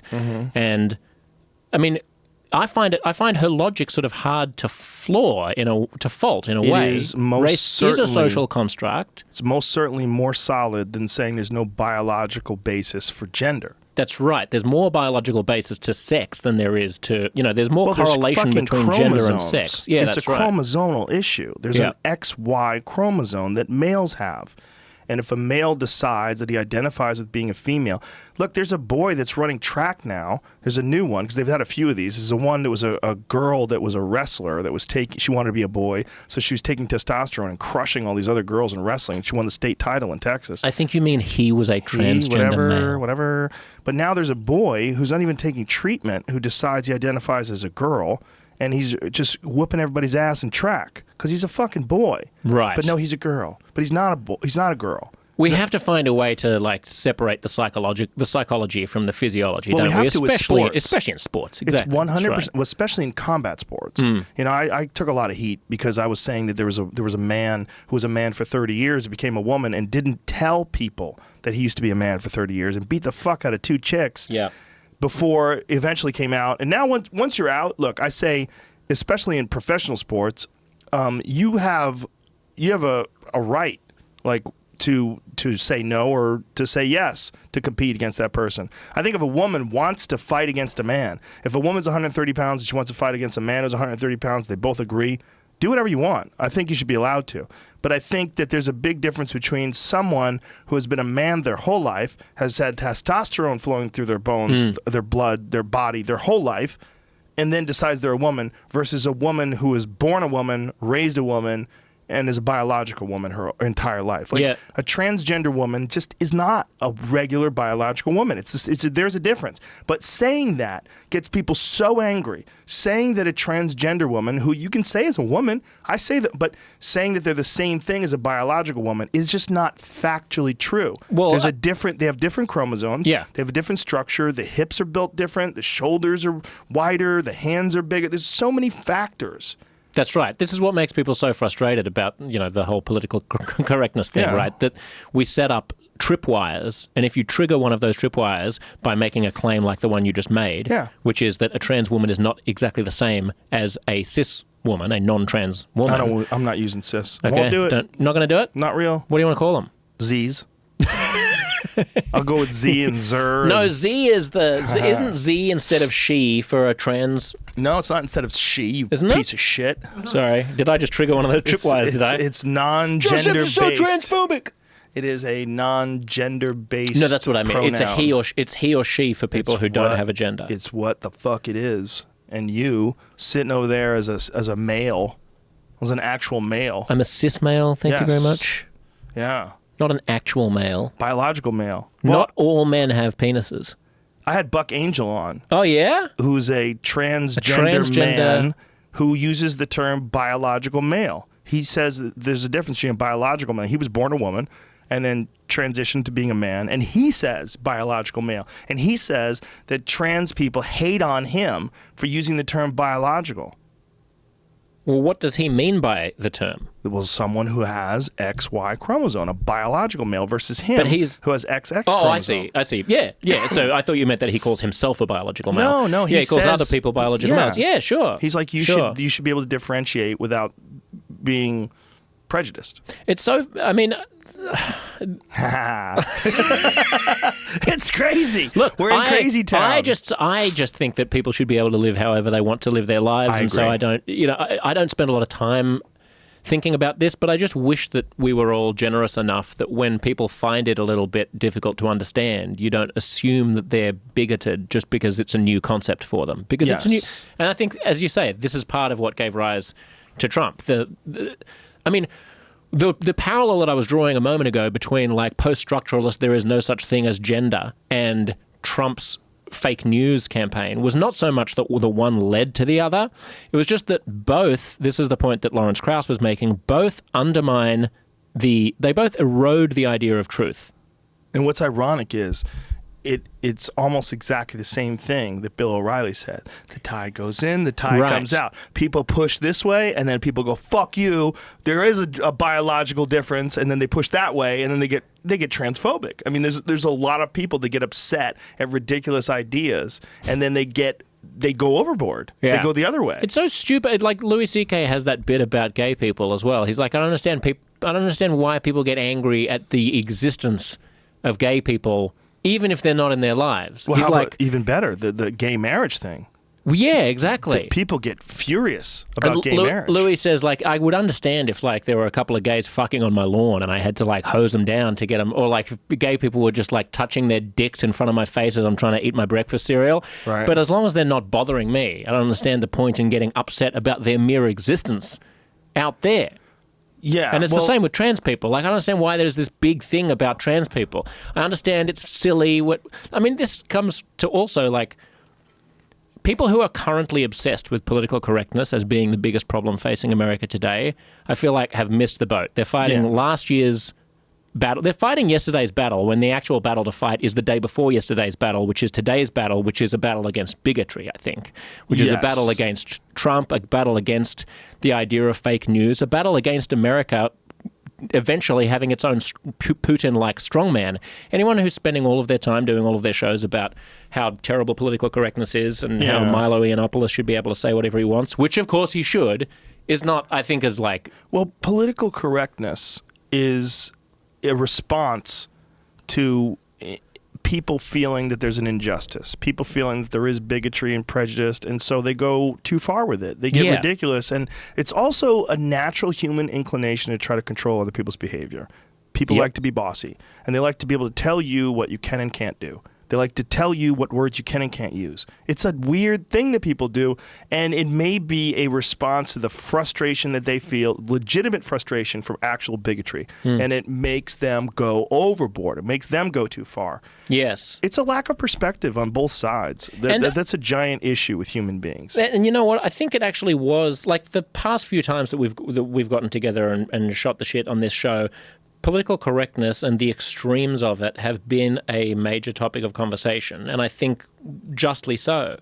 But I do think that last year, with the election of Trump and the kind of welling up of kind of subtly anti-Semitic, racially coded language during the election campaign last year. Well, how do you claim anti-Semitic when Jared Kushner is like his main guy now? I don't think Trump is an anti-Semite. I don't think Trump hates Jews. So who is anti-Semitic? A lot of people who support Trump. Right. But there's no evidence that he is, right? I don't think so. No. I think he's just an old white guy. I think he's an old white guy with traditional ideas about what made America great, and those traditional ideas coincide with an America that was a lot whiter and more Christian than the country that we see today. I think that's the way it becomes racially coded. He's never even been a religious person, which is really interesting when you see him isn't it? talk about no children of God should be forced to suffer such a feat. I mean, he's such a fraud. He's such a go and get your steak knives in your Trump University, dude. It's like, he's a charlatan. Trump steaks, the best steaks. Amazing it also shows steaks. you how fucking corrupt the religious right are for having gotten behind him so quickly. When he went down to Liberty University, he gave a speech. He was like, my favorite part of the Bible, 2 Corinthians. That's not as it's not pronounced 2 Corinthians. It's 2 Corinthians. Even if you just went to Bible school when you were a kid, you remember that. So they know he's a fraud. He was asked by an interviewer what his favorite part of the Bible is. He was like, "Well, I'm not going to get into that kind of personal. That's personal." He hasn't read the fucking Bible. No. He doesn't pray. He's got his own Bible. He probably wrote it. Exactly. He sits at home at night in his underwear and he talks and somebody writes it down. Yeah. One day, that'll be the Bible, the best Bible. It'll be an amazing Bible. So they're all corrupt and full of shit, the religious right, for getting behind him when they always talk about how important personal faith is in their candidates. Yeah, but I mean, what else are they going to do? They go towards Hillary? I mean, what were they going to do? No, I mean during the primary. Yeah, but who else would they go with? He's going to win. They knew he was going to win. Ted Cruz. Ted Cruz didn't have a shot. He's too wormy. People see him sweat too much. He's just he too would have weird. Easily lost the election. But what I'm saying is they would rather have Donald Trump win the election than have Ted Cruz lose the election with principles. Yeah, well, which is amazing because now you see people saying, I wish Ted Cruz was in office. Like, there's a lot of people on the left that would have been happy with Ted Cruz. Yeah, no, not me. Well, he's really anti-gay. He's very anti-gay, and he's very smart. He's extremely... he was like a champion of the Harvard debating team. Apparently, I think it was Harvard. I think he's gay. You reckon he's gay?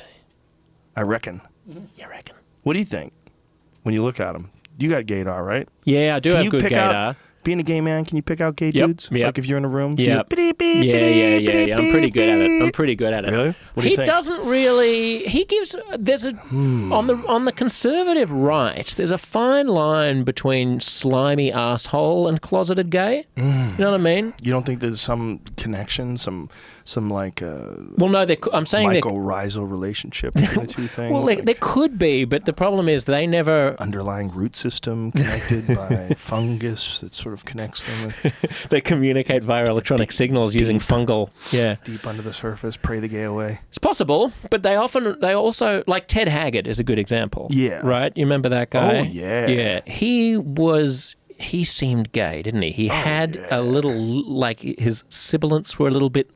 What is up with lesbies and gay? I don't get it. What's- I don't know because I'm like obviously not the most gay presenting person that you've ever met, so I don't. How does that work? Yeah, I don't know. It's How come fascinating some though, isn't peop- it? Yeah, some It's- people present as gay. Well, so here's part of the thing about gender as well. This brings us back to Rachel Dolezal and race and stuff like that. Like, obviously, so maybe there is some biological reason why dudes who are attracted to dudes tend to exhibit mannerisms that are more commonly associated with femininity, right? Maybe a sing-songy voice, a certain style of walking, Swishy. sashaying, a swishy sort of way of walking down the street. Well, my friends that I was talking about, the couple, there's Yeah. a very clear male and female in the relationship. Interesting. One of them does appear gay. Like if you met him, you'd be like, oh, that's a gay guy. But the other guy, you would have to know him. Right. You wouldn't know. And so, but then, so what I think, if there's a kernel of biology in that, I think it's been ramped up aggressively over the past century by people also playing the role of gay in the same way that masculine dudes play the role of, masculine straight dudes will play the role of masculinity and girls will play the role of being girly. And in that respect, people who point out that gender is not the same as sex are right. Like gender is a bunch of behavioral tropes that we all act out. And so it's interesting to me, like when you say, why do gay people act gay? Part of it must be an act. Well, there's right? behavioral Maybe to telegraph tropes. to each other. Maybe, yeah. But there's also just this broad spectrum of individuals that Yeah. are so different. I mean, there's masculine people that are so incredibly different than other masculine people. There's feminine women that are so incredibly different than other feminine women. I mean, just people they vary. They vary widely, biologically, socially. They vary by their own neurochemistry. I mean, there's people that are just almost naturally inclined to be depressed. There's some people that you could shit right in their hair and they'd be fucking happy as peaches. People are weird, man. I'm a pretty happy person. Where do you think you lie on that spectrum of happiness? I'm pretty happy, Yeah. but I work at it. I'm pretty aware of the pitfalls of like inactivity and.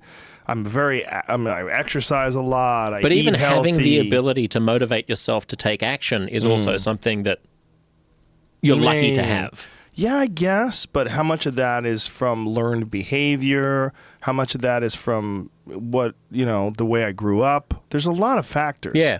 Yeah, there are. My parents did not exercise at all. Like, I mean, fucking zero when I was growing up. Zero. They would come home from work and drink.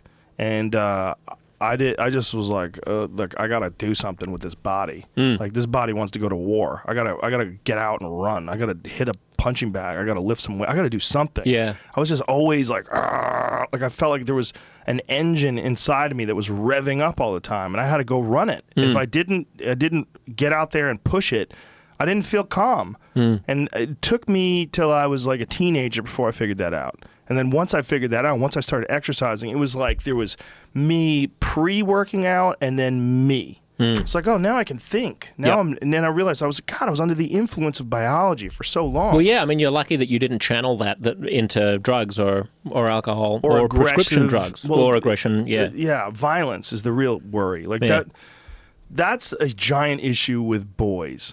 When you see kids playing, and I was at a party recently, little kids party. It was an adults party, What were but you they doing had little at a kids little there. children's party? With I'm not my even little going to make kids, that buddy. joke. With All my right. little kids. Okay. And there was this one boy, and this one boy has these two parents that they had a kid late in life. They weren't really paying attention. They were inside drinking, and this kid was fucking hyper aggressive, running around pushing kids. He hit kids. Like I watched him. I watched him call this kid a loser, and I had to have a conversation with the dad. I'm like, dude, your kid is really aggressive, and he's like, he's a good kid. I'm like, it's so hard because you want to say, hey man, you're not even fucking watching your kid. You're in here drinking. Yeah. I'm like, look, I saw him push this kid and call him a loser. He goes, that never happened. I'm like, oh my God. He goes, look, I'm trying to apologize because his kid did something. He goes, I'm trying to apologize for his behavior. I'm like, you're not apologizing. You're saying he didn't do anything. I'm like, all right, man, look, I'm sorry. I'm sorry that this is the case, but this is what happened. What is it with parents defending their kids so much these days? If a parent had come up to my parent when I was a little kid and told them that I'd been doing something like that, it would have been the grown-ups gathering together against the child in order to kind of communally raise the child. Like, my dad would not have said he didn't do that. He would have come up to me and said, did you do that?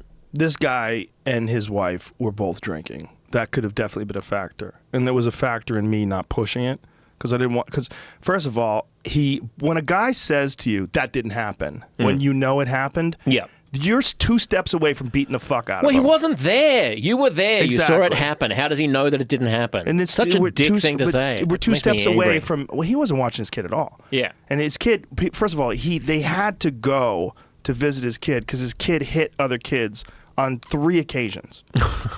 So he has really good grounds for believing that it never happened. His party happened over a course of, this is over a course of a couple of hours. This kid hit 3 kids. And so when you say to a guy that your kid's really aggressive, he's like, he's a good kid. Yeah. No, he's not. He's a good kid. Oh, he's a good kid. You don't even fucking know. Hey, maybe You're he's a in here good drinking. kid who's being aggressive right now. Doesn't change what I saw. But what I'm saying is kids, especially boys, they have this thing inside of them. Some of them do. Some of them don't. But, we vary biologically. Yeah. But some of them have this aggressive tendency. That's why boys like to play football. It's why boys some boys gravitate towards aggressive activities. They got to get it out of their system. You got to exercise with that kid. You got to do something with him. Play catch with him. Run around with him. Wear him out. People are not meant to sit down in a fucking classroom and just pay attention all day to some shit they don't want to pay attention to, and then go home and sit in front of the TV. And what do they do with all that energy that you put them on Ritalin that kept us from? Kept us alive, kept us from predators, kept us from invaders. I mean, all that stuff is biologically programmed in the human animal, and we ignore it. You're being very transphobic by implying that there's something male, intrinsically male. Is that transphobic or is it gender? I don't know. Gender essentialism, I think that's what it's called. No, I'm with you, and this is a problem. I mean, this is a problem about fatherhood, right? It's something I'm thinking about now that I'm about to become a father. Twins. Like, how do I gotta run around, take care of 2? Yeah, and how do I also make sure that they grow up with good masculine role models and people, and that they enable them to be the best kinds of human beings that they want to flourish into. And then you've got the whole question of Adderall and Ritalin and so on. Like these. My neighbor did that. My neighbor put their kid on Ritalin. One of them, Prozac, Ritalin, something like that. They had this kid, and he wasn't a bad kid. He was just fucking ignored. Same thing. The wife was always trying to get dick from everybody. She was like flirting with everybody. She'd flirt with my friends. She'd flirt with everybody. And the husband was just fucking like dealing with this crazy bitch for a wife. He didn't want to be there. He would work late. And this poor kid was just bouncing off the walls as they put him on drugs. There's an economist called Tyler Cowen. I don't know if you know of Tyler. He's the kind of guy who, now that he's in his mid-50s, says that he's sure that when he was younger he would have been medicated if it were, if he were a young person today. And the point that he was making about that was that human psychology is complicated, and there's no sort of yin without the yang, right? Like the distractedness that he had was bad if what you wanted was for him to sit still in class and pay attention to something that he wasn't interested in. Yes. But fantastic in a whole bunch of other ways that That's he me. thinks were invaluable. Yeah, right. Yeah. Or my best friend Sam in Australia, who is a brilliant soil scientist, one of the country's and possibly the world's best scientists in his field, has a PhD. If we'd been growing up, if instead of being born when we were born, we'd been born just 10 years later, what would have happened to his creativity if he'd been medicated in order to be able to get through class because he was always distracted? Parents don't care. They want convenience, especially parents that work all day. They work all day and they come home and they want this kid to fucking behave because they're tired. And they want this life that they see in movies and in television shows. They don't know what it's like to raise a human being. Yeah. It's very complex. And, especially when you're sending these fucking kids to schools that they promote these rigid ideas of how children are supposed to behave and tell you that if you don't follow their rules, you're not going to be successful. I mean, how many fucking stories have you heard where teachers tell rowdy kids they're never going to amount to anything? I had a teacher tell it to me. I'll never fucking forget it. Yep, I had that as well. Because she was just so dumb. She was so dumb and such a bad teacher, and I was a terrible student. I mean, she was certainly frustrated. I mean, it's public schools, right? But I said something, and she was this black woman, had a terrible accent. She had a very bad Ebonics accent. Oh. And I was talking to my friend, and she goes, "Mr. Rogan, would you like to come up here and do both of these problems in front of the class?" So I go, "Would you like me to do both of those problems?" And You little smartass. everybody started laughing hard. Like, kids were like, "Oh shit!" And so she kicked me out of class for that. And I said, all I did was talk the way you talk. Yes. And you kicked me out. Yeah. I go, just because you're teaching a math class, shouldn't you learn how to talk? Shouldn't you learn how to talk correctly in front of students? And she kicked me out, and I remember she said, "Go ahead and laugh at Mr. Rogan. Mr. Rogan is never going to amount to anything in life." Yeah, unlike And I being a remember- public school teacher. But I remember, there's nothing wrong with being a public school teacher. I'm but just saying she didn't amount to very much. it's not true. It's a great job if you do it right What and I'm saying you have is influence all over people. public school teachers are worthless and should be executed, Joe Rogan. That's precisely the point that I'm You trying are to make. So rude. First of all, you're not even American. You Nope. come over here and say that shit. We have public school teachers. No, of course, I love public school teachers. But I take your point. But why would she say that? It's because she's a cunt. She was not a nice So we person. should be criticizing her not for her occupation, but for her cuntdom. But it's a fucking horrible job, man. I mean, I wouldn't want to deal with me Oh, it's either when I was thankless. 15. Yeah. Who the hell wants to deal with a 15-year-old boy who Yeah. doesn't want to pay attention, who doesn't give a shit about math? But, she left a weak spot. Do you think? Well, also the whole question of of speaking well as a teacher. If you're an educator, then you sort of have to have your shit together in terms of being educated. But then that also bumps up against, are we being racist by implying that Black American English is less educated than standard white English? Because Well- some people argue that Black English is just a dialect of the language. Well, you could argue that, but you know what? The same would be held if this was, this is in Massachusetts. The same would be held if it was a guy who was a teacher who had a ridiculous Boston accent. And I mocked his Boston accent. Yeah. Like if he said, something about, "Pack your fucking car." And I was like, "Would you like me to pack my car correctly?" Yeah, and yeah. he kicked me out because of that. It's the same thing. Could I'm have had an mocking Australian someone's- accent, who, There you heaven go. forbid. You're mocking someone's inability to communicate correctly.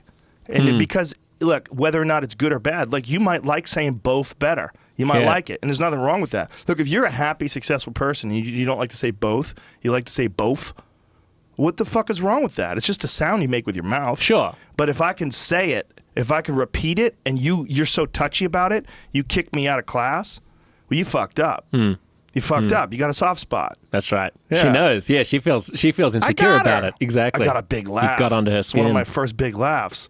I was like, oh, I can mock things. Yeah. But it's just, that, she's under pressure. It's a terrible job. Not getting paid very much. And you have to be a babysitter as well as an educator. Yeah. It's fucking that's right. horrible. I mean, I had Frank Rich on my podcast on We the People, he's an executive producer on Veep, and he was like the main columnist on the New York Times opinion page for about maybe almost 20 years in the 90s and the 2000s, and he sort of started the New York Times Week in Review section, which comes out in the Sunday paper these days.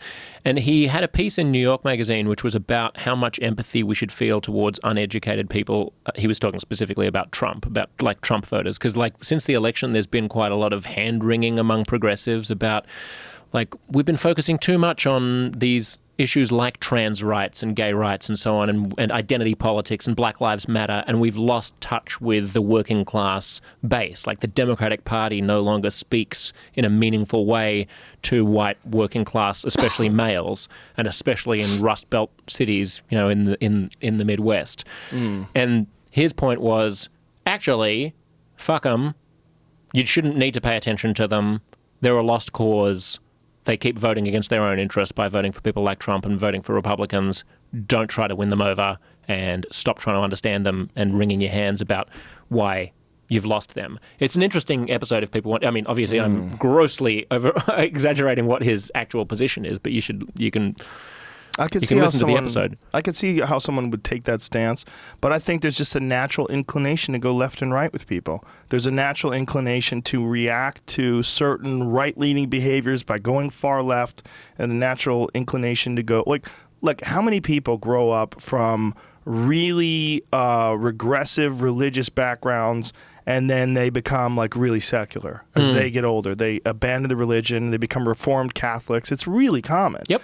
It's really common to see the suppression of one ideology and bounce in the other direction. If you have a parent, I mean, there's a lot of people that, you know, they grow up and their parents are super hippies, and then they become conservative to rebel against their parents. It's really common. Yep. That's what I'm always thinking about in terms of parenthood as well. Like, no matter what it is that I try to fix in the way that my parents raised me, where I think they could have done it better, that's just going to swing in the opposite direction, and then my kids are going to do the opposite because you always think that your parents did an imperfect job, right? So we're always fighting yesterday's battle. Everybody does an imperfect job. It's impossible to be perfect. You're a fucking human being. There's no perfect human beings. They've never existed. Jesus, the sweet Dalai baby Lama. Jesus. The Dalai Lama is not perfect. How about fucking Gandhi? Gandhi used to sleep with a bunch of girls naked in his room. He was probably a freak. Like, Gandhi was most likely a freak, and they just kept it under wraps because he was Gandhi. Like, you know the story? He used to sleep with naked teenagers? Yeah, there's also weird things about, I mean, him and also Mother Teresa have weird things in their personal lives. What'd she do?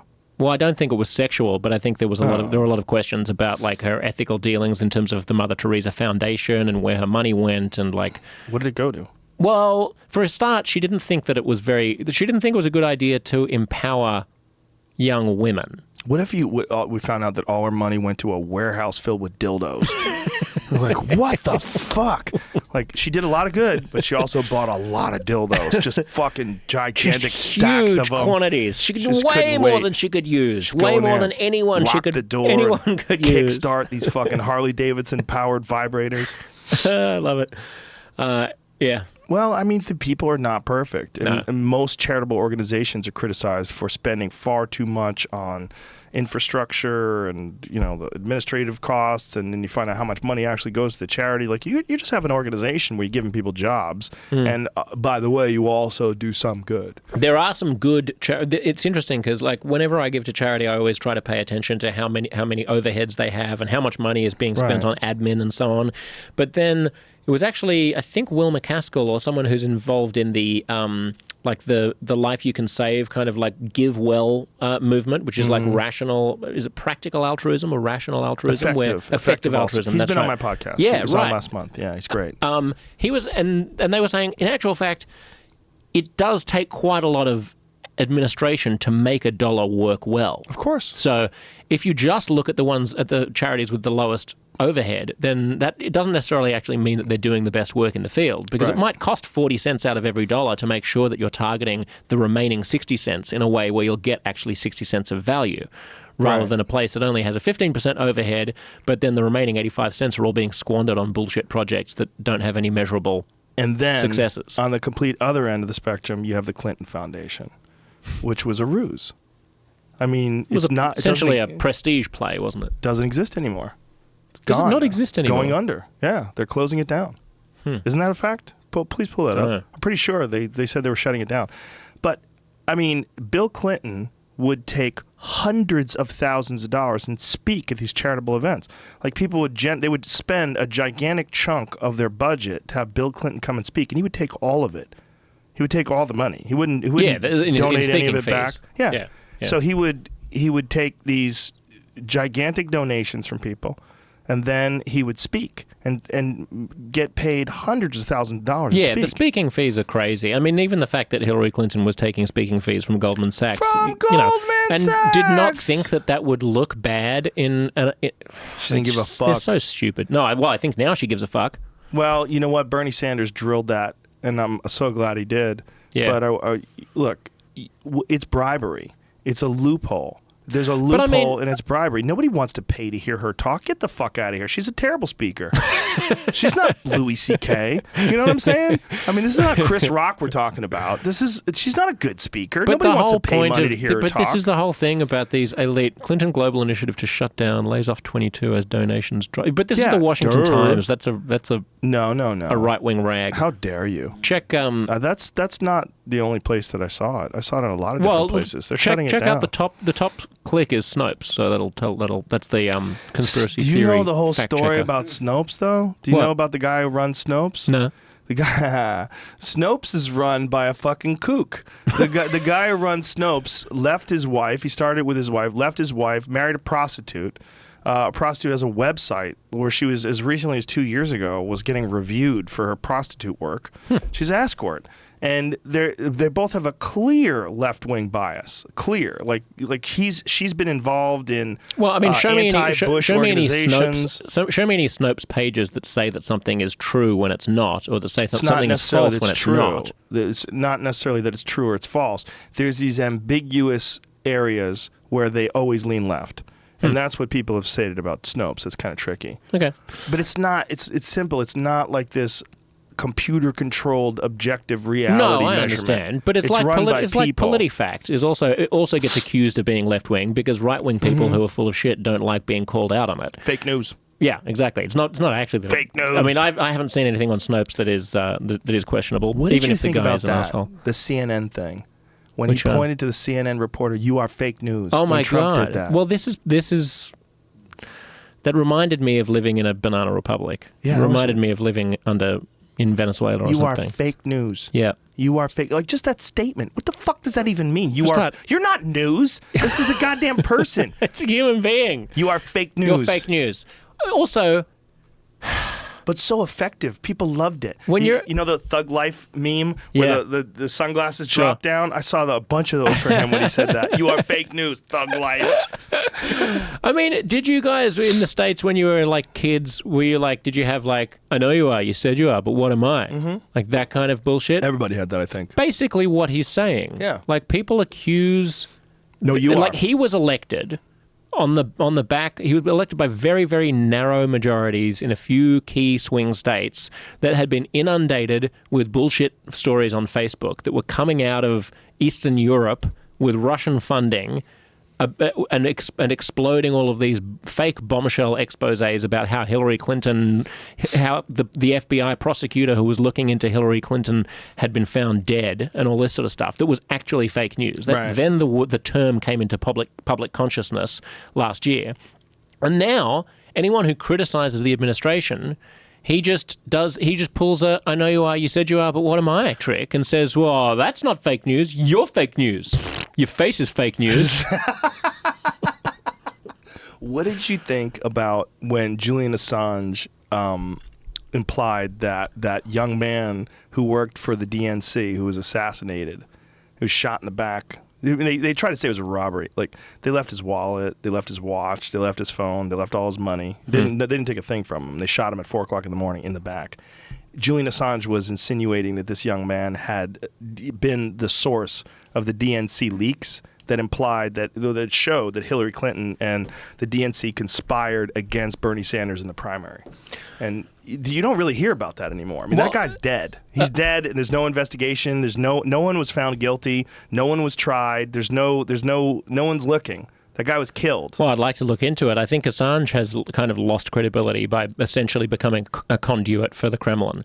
Like all of, WikiLeaks, we all know that people in security service, anytime I talk about this, people are going to respond and say, "Oh, you're just buying the security services line. You're just believing what the NSA and the CIA want you to believe." Right. Okay, yeah, I'm basically taking on faith the conclusions of security agencies here in the United States, more than a dozen different security agencies, also confirmed by the Brits, the British Secret Service, all say that they have good reason to believe that the Kremlin was behind the hacks and that WikiLeaks must have been in cahoots with the Kremlin, because otherwise how did they release the DNC hacks? Well, there could have been many people that were could trying have to been, hack. but our and secret you're services dealing with can see fingerprints on things. They know how these things work. They can see the back doors. So do you think that Julian Assange was lying when saying that guy was part of the leaks?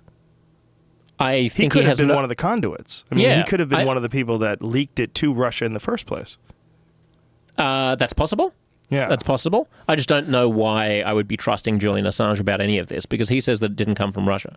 Well, the other thing that I would worry about with Julian Assange is that this poor fuck has been trapped in the embassy in London for Yeah. so long, and he can't get out. I think his head is. I think he's got a problem with his head these days. How could he not? Yeah. Pammy's back. Pamela Anderson makes a 6th visit to lover Julian Assange as she brings vegan cheeseburgers to the Ecuadorian embassy for the WikiLeaks Foundation. What? Pamela Anderson is banging Julian Assange? God. Powerful Julian Assange. Wait a minute, hold on a second. Julian is trying to free the world. I love him for this. Pamela Anderson reveals her feelings for Assange in rambling blogs on sex and faking orgasms.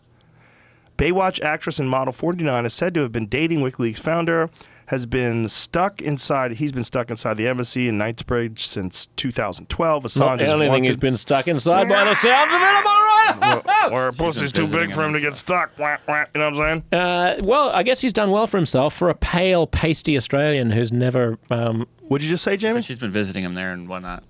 For how long? Last couple months at least. She's looking pretty good when you cover her up and put her all in black. How old would Pamela Anderson be now? She's 49. 45. We just read it. Oh, She's okay. She's 49. 49, he's 45. Oh, I see. Okay. He's 45. She's 49. She's an older woman. Oh, dark and older. But she's like not well kept. Like there's been some images of her walking around on the beach. Like, and you know, it's You not think like she's not well kept? Look at Cindy him. Crawford at 49. Look at Assange. but Just I'm a talking, little mole, a little underground Aussie mole rat. Yeah, but Julian Assange is not a professional hot chick. That's true. Pamela Anderson's That's a only true job statement. is to be hot. That's it. That's her job. Be hot. Nobody thinks she's an awesome actress. She doesn't write books. She's not a singer. She's not a comedian. She doesn't paint. Her job's to be hot. Got to go to the gym, you lazy bitch. I didn't mean that. I'm just saying. She looks good there. Put her in a dress. There's just I saw some images of her on the beach. It's like, oh my God, what happened to her butt? Just went away. Can you imagine if every time you went to the beach, people were hiding in the bushes taking photos of you though? Well, you know, when she was so smoking hot when she was younger, that there's probably an incredible amount of pressure just to keep that up that people don't want to do. See if you can find those photos. It comes around, doesn't it? Like, Fuck yeah. I mean, time wins on Yeah. all of us. Yeah. I look like shit compared to when I was 25. There's nothing you can do about it. everyone does. There's nothing you can do about it. It just beats you. Do you reckon we'll get to a Wins. point where science can reverse that? It's on the way. 100%. They've already done it in mice. Imagine what people would pay to be able to look and feel like they did when they were 25. Well, you know that Peter Thiel guy is already getting Yeah. young blood put into his system. I don't trust that guy. Him and Julian Assange should meet up and create some little underground empire. Why or don't you something. trust him? I don't know. He's something fishy about him. He's a big Trump guy, which in and of itself is not bad. But he's a very smart billionaire Trump guy. Billionaire gay Trump guy. Yeah. Weird. And also that whole suing Gawker until it went under. Well, He's a vindictive prick. Well, they had it coming. I mean, they outed him, and then they went after Hulk Hogan, and then the guy said that he would release a sex tape of a child, if he could get away with it. You remember that? Yeah, I do, and I There's- didn't. I they don't were condone them, creepy. but I don't like setting up a precedent where very, very rich people can just because this wasn't the only thing that he was suing them about. He was basically just throwing lawsuits at them that so fast that they couldn't keep their head above water, and they went under because how can you? Eventually, the person's going to win a lawsuit. I don't like the idea that media companies Well, they can just be fucked up. constantly sued. They went after a creep. I mean, well, they were creeps, and they went after him, but they went after a rich guy. Yeah, well, we live in America, which has a First Amendment. They're supposed to be able to do that without being sunk. But should they be able to reveal details about his life that he doesn't want public? That's what the First Amendment is. You're allowed to But talk. is that a First Amendment that you're allowed to go after someone? Like, say if somebody decides to just go after you, you're not even a public person. Like, is he Well, public? he is a public person. How is he public? Because people know who he is. I Because he's don't. rich. I don't actually know whether that was part of the So you think defense. they because should be able to public just people, write crazy shit about you? Unfortunately, yes. Really? Because that's what freedom is. Like, I don't think that. Do you think that America would be a better place if fantastically wealthy people could launch an endless string of lawsuits, whether or not they're legitimate, at media companies they don't like? It's a good question. It really depends on what that media company did and why they did it. I mean, I'm no fan of Gawker's tawdry. Like, I didn't consume any of that stuff. I don't. Right. I don't believe in outing people. I don't think that they were right. But what it says about his character is what I find troubling. It much like Trump. I basically don't like vindictive people who, the moment you cross them, they then spend the rest of their lives and fortune like coming back to hunt you down. I don't think that's a mature character trait. I see your point. The question would be, what if they cost him money and they profited from it financially? By being gay? And like then well, no, please, not just that. Cry me a fucking river. That's not the best example. It's not the best example because, there's nothing wrong with being gay. He should have just been out in the first place, right? Yeah. But that's his choice, isn't it? Yeah, it is his choice. I don't really believe in outing people, but on the other hand, just grow up. I don't but really he didn't sue them over that. He just decided that they were cunts and he was going to go I after think them. he did sue them about that, but that didn't work. And then he sued them on multiple occasions. If you've got infinitely deep pockets, you will find a way to ruin people by dragging them through the courts. So That's you what think I've got an that issue he should with. have been able to bankroll Hulk Hogan? Did you think Hulk Hogan had a legitimate gripe? Yeah, I think so, right? I mean, because wasn't it the case that he didn't realize that he was being filmed 100%. at the time? Yeah. Yeah, you shouldn't be able to have a video of you having sex with somebody that you didn't know was being taken, splashed all over the internet. Yeah, and then profit from it. And then profit from it, sure. So the real question was, should he have been able to bankroll exactly, Hulk Hogan? that's right. Yeah, or should there be some limit to the number of like lawsuits? Because you would want people to be able to bankroll cases that they care about deeply, right? But maybe not 3 or 4 completely unrelated cases all against the same organization. Who's to decide, right? That's where it gets weird. But isn't this life in general? Yeah, it's slippery. Yeah, there's. I mean, it's like we were talking about with abortion. Like, what is it? Is it killing a baby? Yeah, or is it a medical procedure? Yeah. Can we all just agree that it's both? That. No, I don't understand why there is, especially in this country, like it's so polarizing here. This is not a debate. Well? No. Oh, come on, man. No. Dawkins had tweeted something about it, that there was nothing that's people, like a human embryo was essentially the same thing as a pig embryo. It was like some ridiculous comparison to abortion. Look, the religious right will always be crazy about the things that it's crazy about, and people will always get offended on Twitter when Richard Dawkins tweets something that's unpopular. By the way, I have an interview with him coming up. If you don't, let me just plug, if you don't subscribe to We the People Live, then search for We the People, all one word, in your podcast app. I'll be talking to Sam Harris tomorrow, which will get released in a couple of weeks. And don't shout at me for not releasing it immediately like you did last time, Twitter. And don't tell them not to shout at you. We'll have some. Yeah, now that's their right. Exactly. They have the First Amendment right. It's true. I'm going to sue their asses. I'm going to drag them through court. And I'll be talking to Joe about. I'll be launching a little Ask Me Anything kind of Q&A thing. And so I did a live event with Dawkins. He's had a stroke. Post-stroke. He's great. He's fine. He's doing well. Well, the stroke did not affect his cognitive function, but it did affect his ability to sing, which is interesting. Oh, that's interesting. Can't keep a tune. Yeah, and so there are a few motor functions that I think it's affected, but it didn't. As you say, it didn't affect his cognitive. So that'll be being released. So follow at WTP _live on Twitter. Nobody's going to remember this, underscore. Bro. They'll find it. They'll find it. We're the people.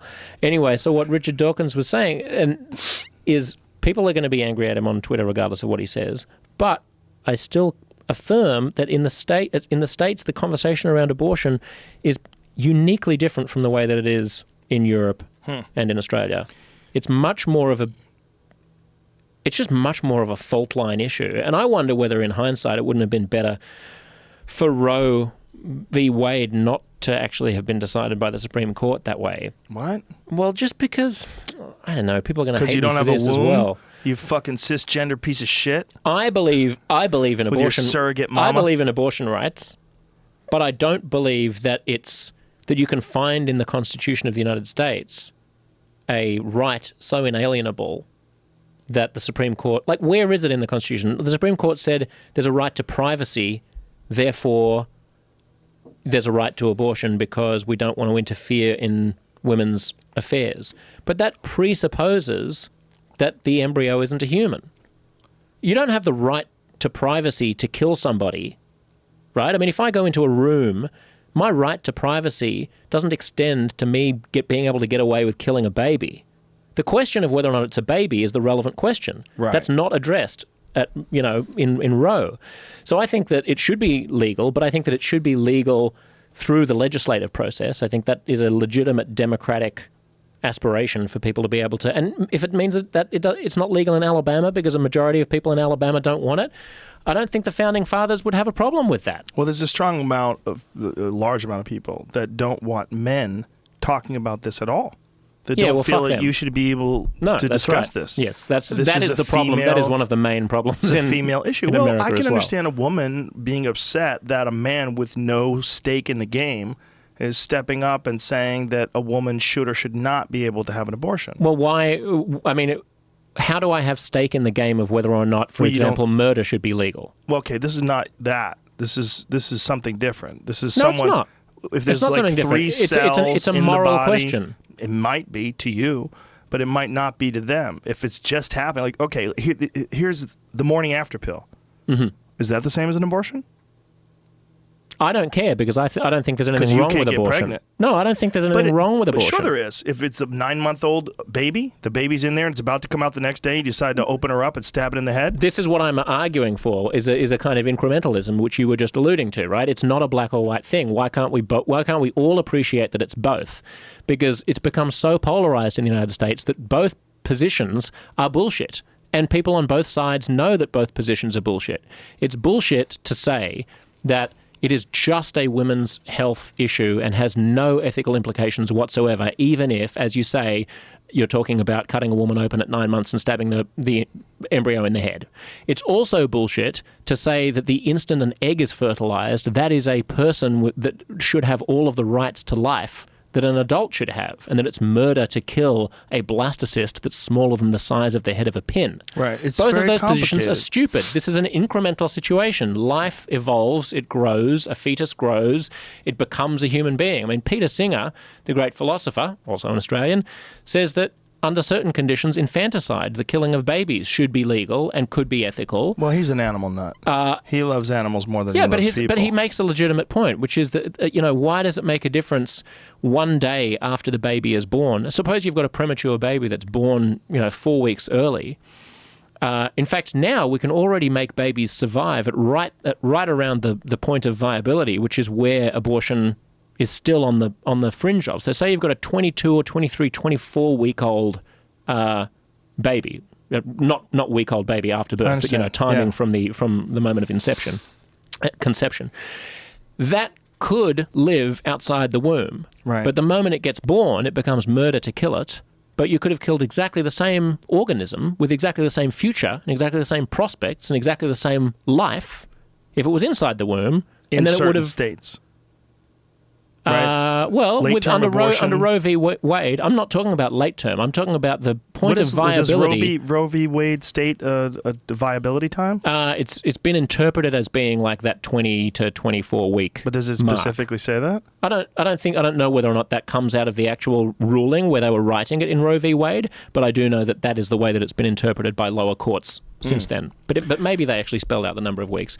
Either way, he's pointing to a legitimate conundrum, a sort of moral hypocrisy on both sides of this. It's a very complicated, slippery issue. It's not simple black or white. Right, and the idea that we shouldn't be allowed to think and talk about the moral quandary of this because we can't have babies. Well, I'm not agreeing. I think it's silly. I'm not agreeing to that. No, I know. But I'm saying that is an argument that women want to take because they feel like there's this unjust sort of male dominance on the female reproductive system. Look, when I see a bunch of white old men sitting in Congress making rules against women, predominantly young women of color who are in areas that have the least amount of access to safe and legal... predominantly women of color? How so? Because safe legal abortions are more difficult to obtain in places like rural Alabama than they are in places like New York City.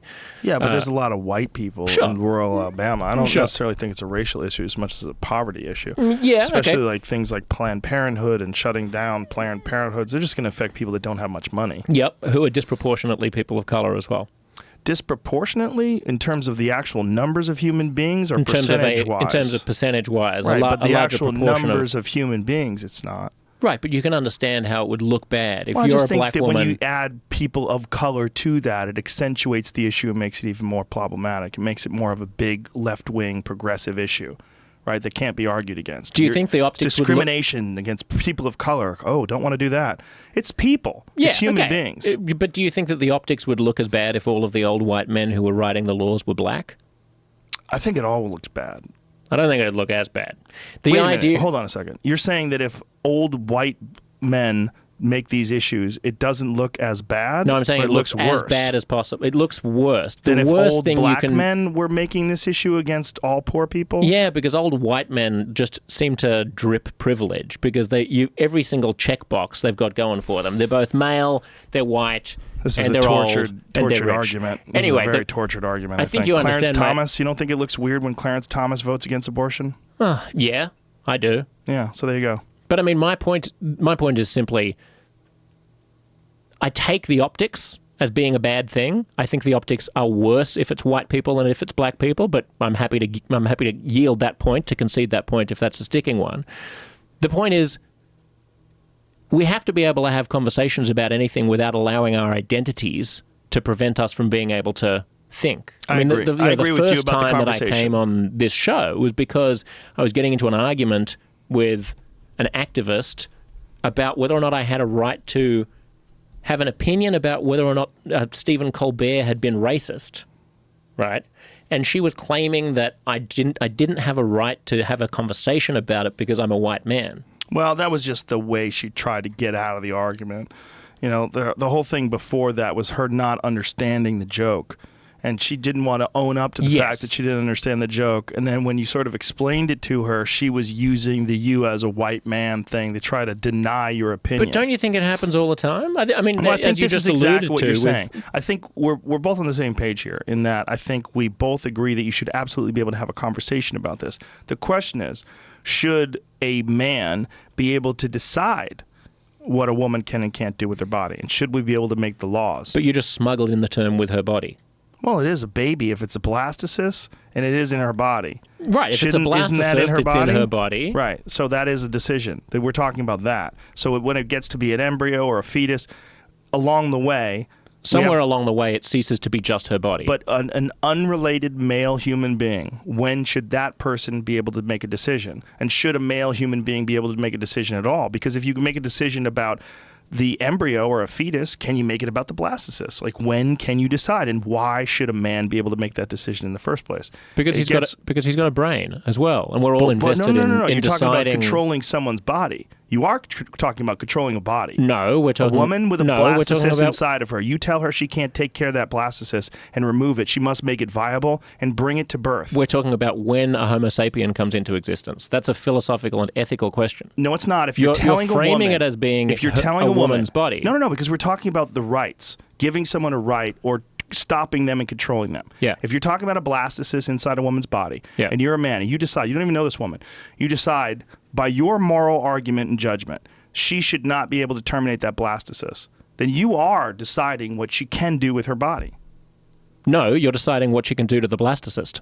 It's in her body. Yeah, it's inside her body, sure. It's also inside her body when it's 9 months old. So you're saying a man, unrelated man, should be able to have input on whether a woman should be able to terminate a blastocyst? No, That's what you're saying. I'm saying that the democratic institutions of the state should be able to decide that. I'm not talking about democratic institutions. We were talking very specifically about a man What are you talking about? being able to decide. Well, if it's a dictatorship, then I don't agree with it. Well, I mean, I do any believe that person, people should but be what able is- to. I think this is something that people ought to be able to vote on. Yes, I personally, again, favor abortion rights, but I don't think that the gender of the person who is voted into power by the voting public is relevant in terms of whether or not the voting public thinks that embryos are human beings. But you don't think that I there's... don't think that embryos have a right to life.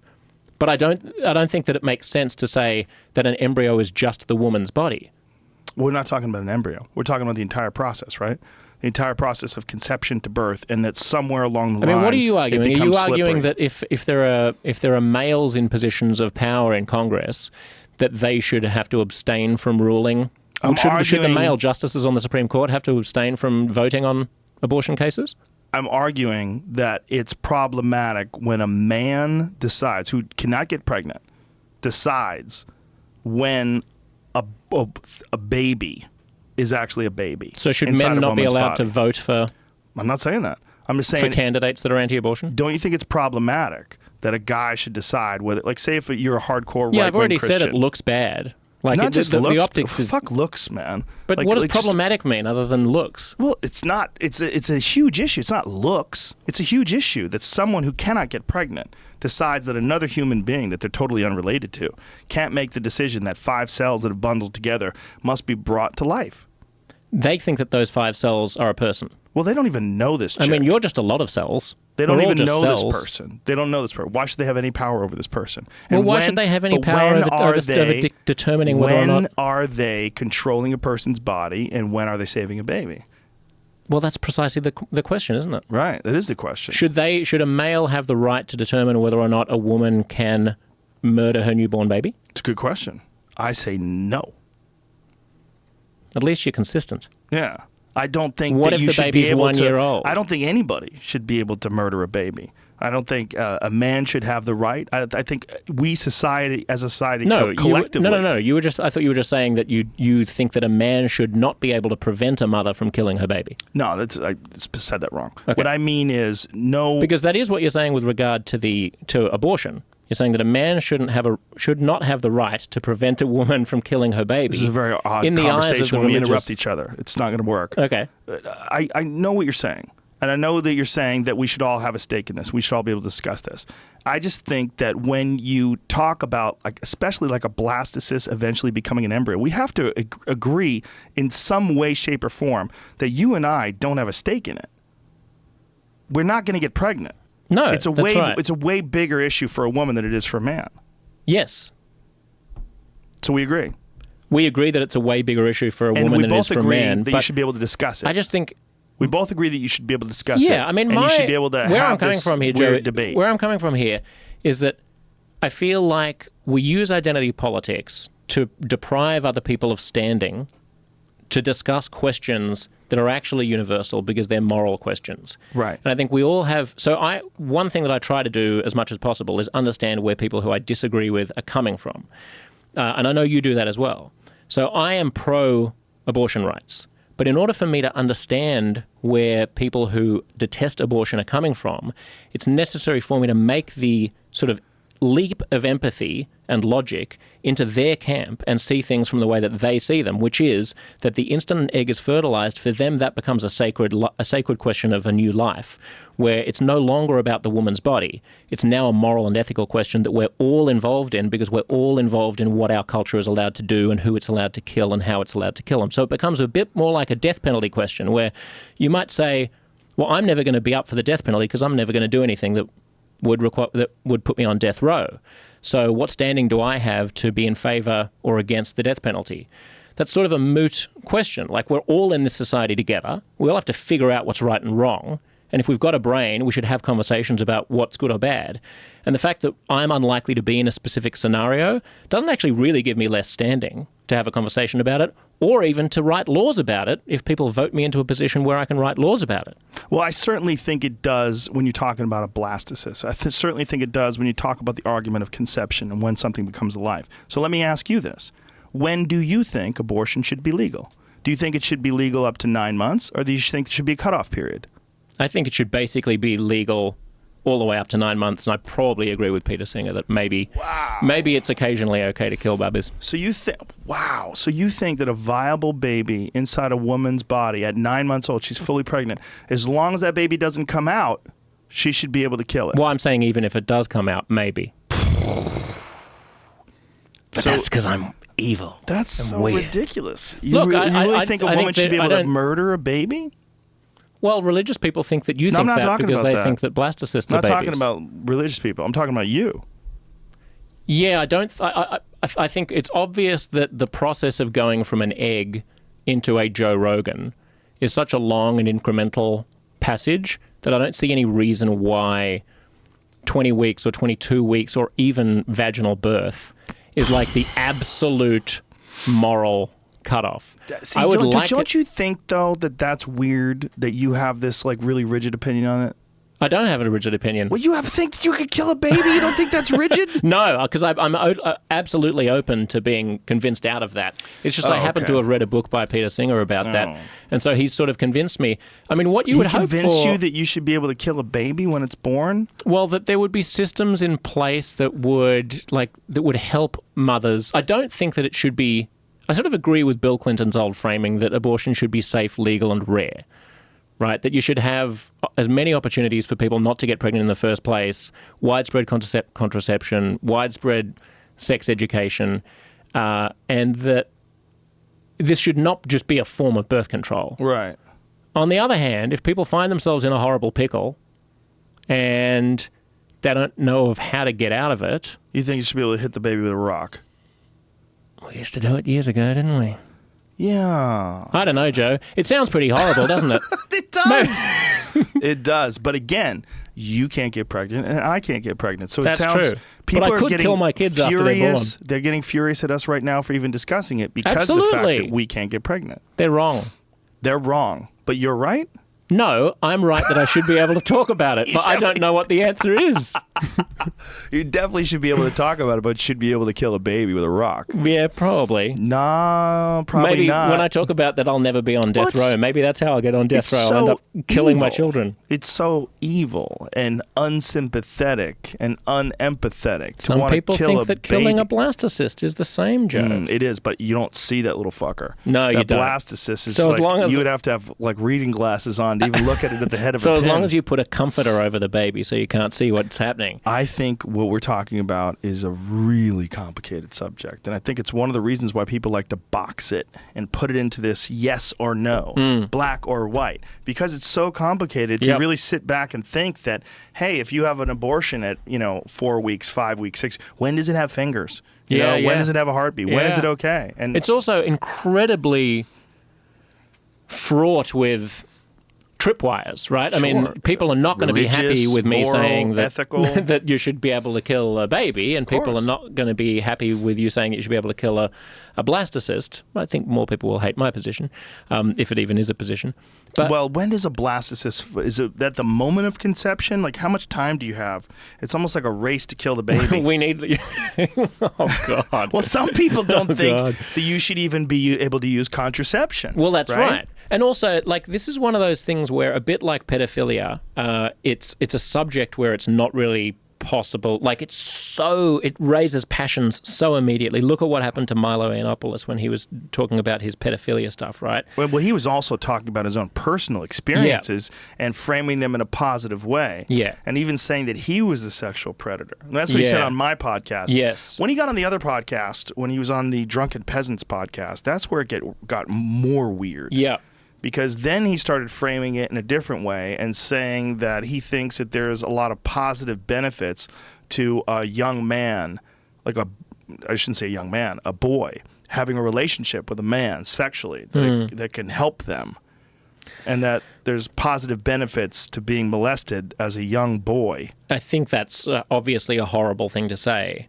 I think what was going on was he was trying to rationalize his own sexual abuse. I really do. I mean, I think in no way, shape, or form is it comfortable for a young boy to be sexually abused by an older man. And I think that in this process of rationalization, he's created this way that's empowered him. And he's also rationalized that he was the predator. I mean, he keeps saying that and joking around about it. But he was 13 or something, right? I think he's a victim. And I think he's a very strong, smart guy. And I think a lot of his intelligence has allowed him to use his perception of that event to sort of shape it into a way that benefits him. Yeah, right. Right. I mean, I was on a TV show in Australia where there was a question of whether or not we should be naming and shaming sexual offenders, sexual predators, or people who'd been convicted of sex crimes.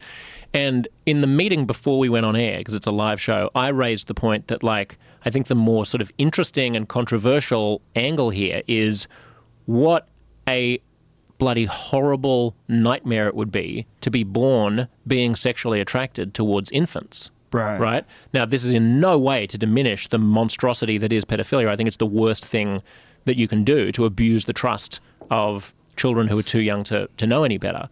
But it's surely no walk in the park. Like, the reason I'm not a pedophile is not because I'm a good person. It's because I have no attraction towards children. Right? Imagine if the only way that you could express yourself sexually and find fulfillment in life was by torturing another human being. Like, you're basically a form of, I don't want to use the wrong word here, but it's a form of psychopathy in some way, in the sense that, like, a psychopath can only get fulfillment by doing something that's awful. So the job is to try to figure out how to stop the psychopath from doing something awful. I'm not saying that pedophiles are psychopaths, but you can see the analogy where if your only way of finding fulfillment in life is to rape children, then let's address how to figure out how to stop you from doing that thing rather than demonizing you as a monster, even if you don't do it.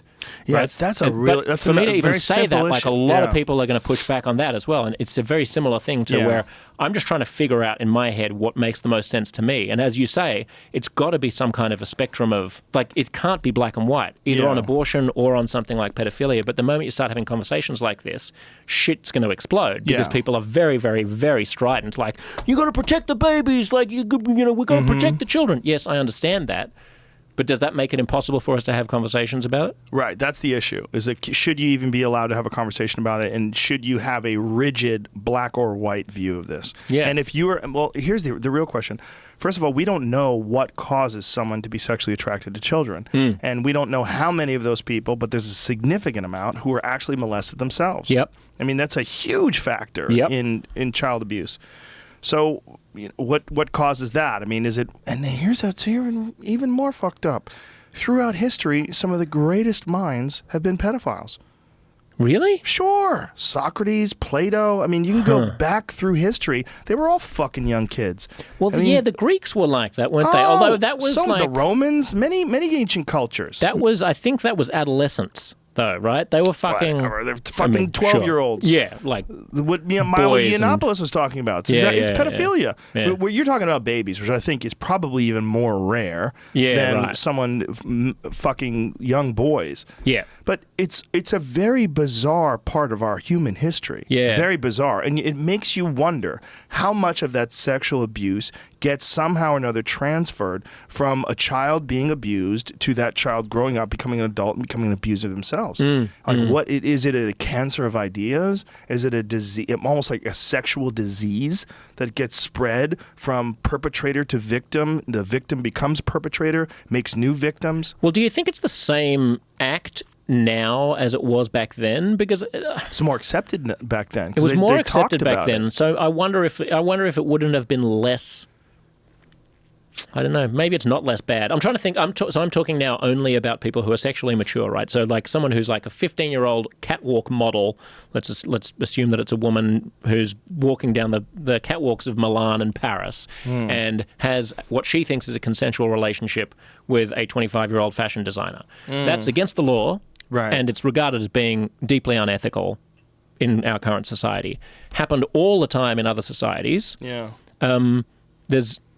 Now, I'm not saying that I think that the law should be changed. I don't. I think it's good to have laws against these things, and I don't think that it's ethically defensible for people who are significantly older to assume that a person who is still kind of evolving and still coming of age is capable of giving proper consent. Well, it's illegal if they're just 3 years older.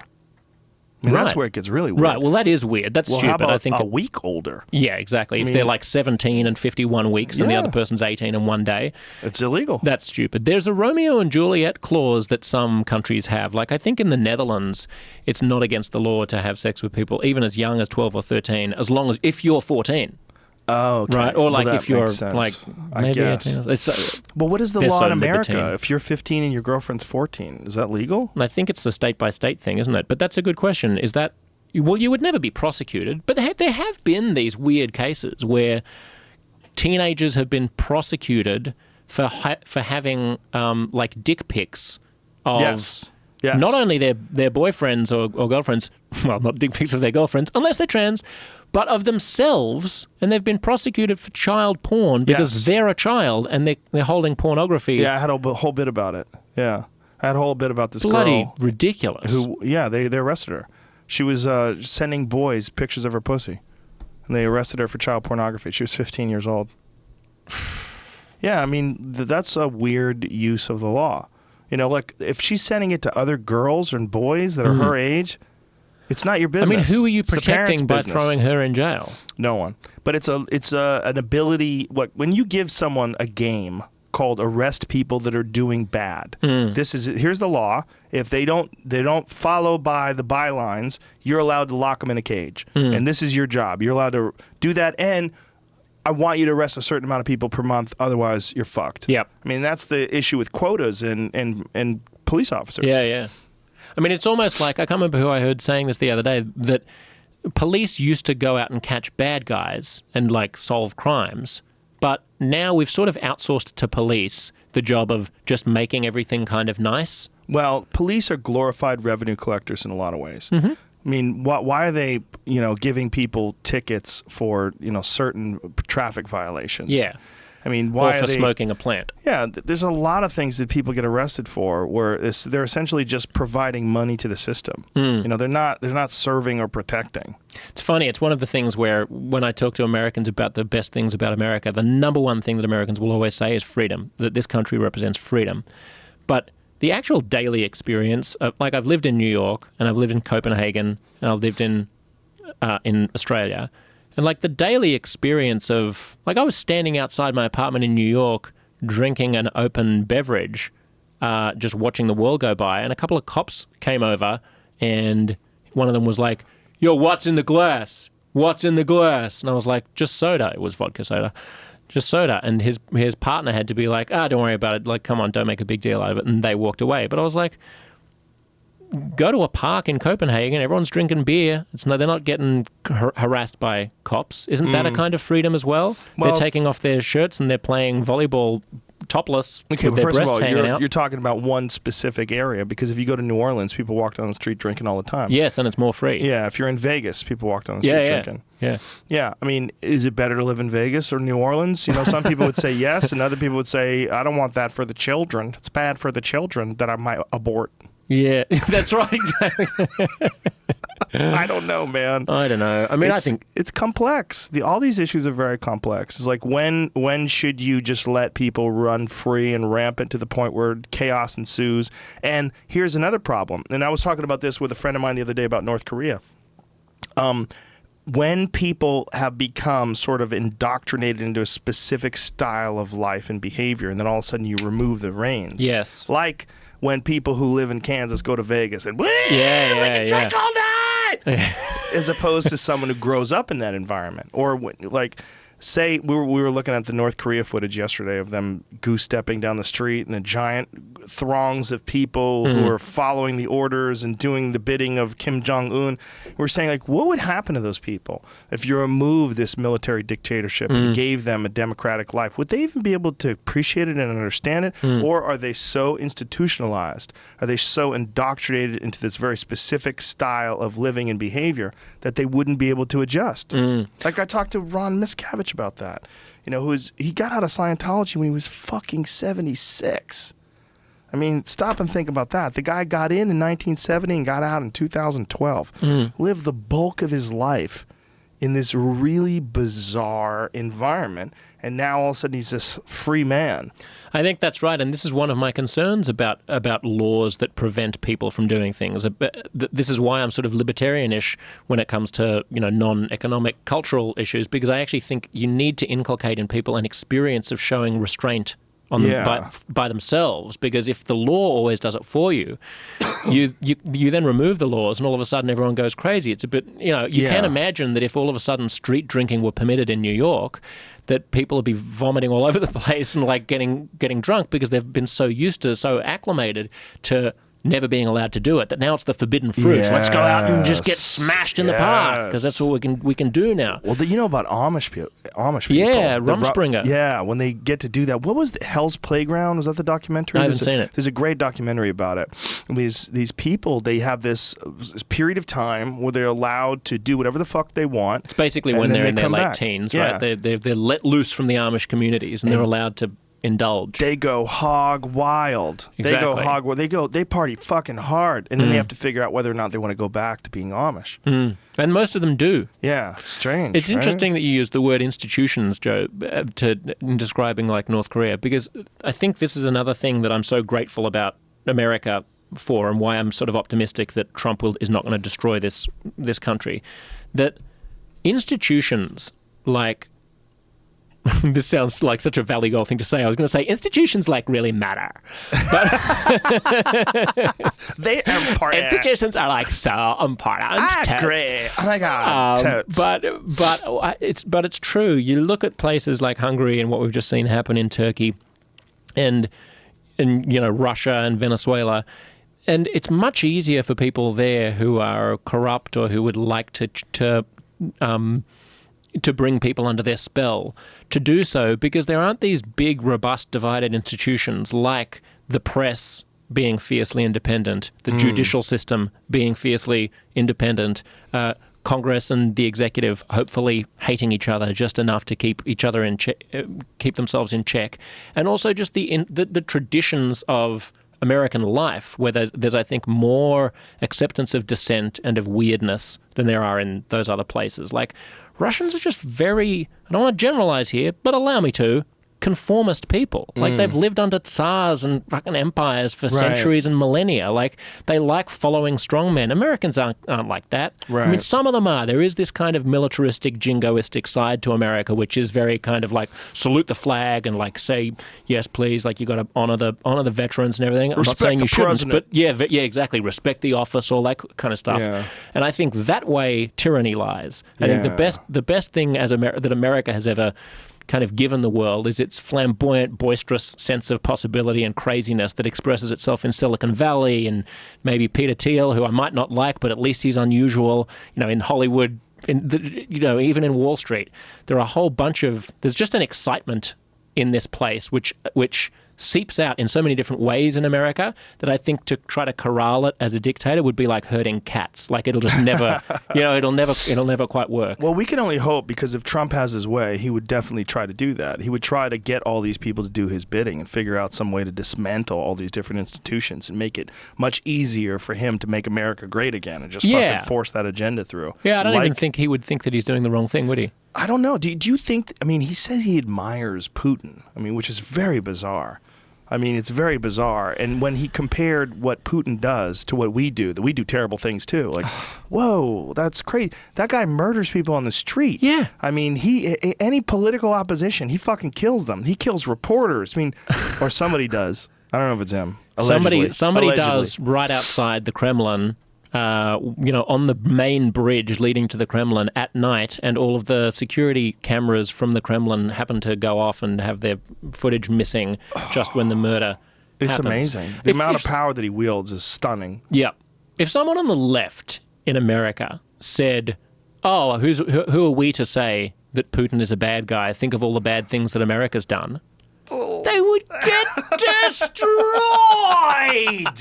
Just demolished, right? That's a kind of Noam Chomsky thing to say. You're right. That's exactly. America's chickens are coming home to roost. We did this in Vietnam, and now, so, we're no better than Putin. Fuck that. It's the right that's supposed to believe in American exceptionalism. Right.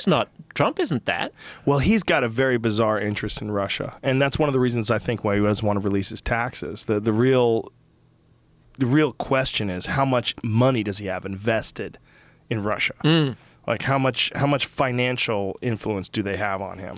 I wonder if part of it is when he says that he admires someone like Putin, if it's just his sort of constitutional sense that he kind of likes a strong man. Like isn't his whole life sort of about, I am powerful, I am rich, you're going to kneel before me. And people who can pull that off, I think, just resonate with him in some way that's more... So I've always found like the how much money does he have invested in Russia question somewhat less interesting to me than why does he want to suck Putin's dick so much? You know, like, isn't is this it a the convenient horseback? interpretation? A convenient interpretation of what Putin represents, because he doesn't really have time to look at all these different things.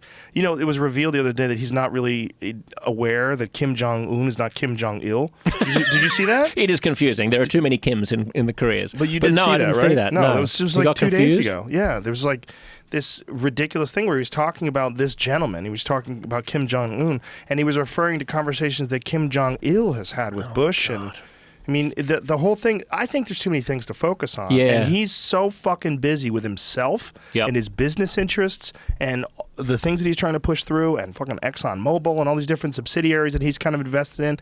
He's got his fucking fingers in so many different pies.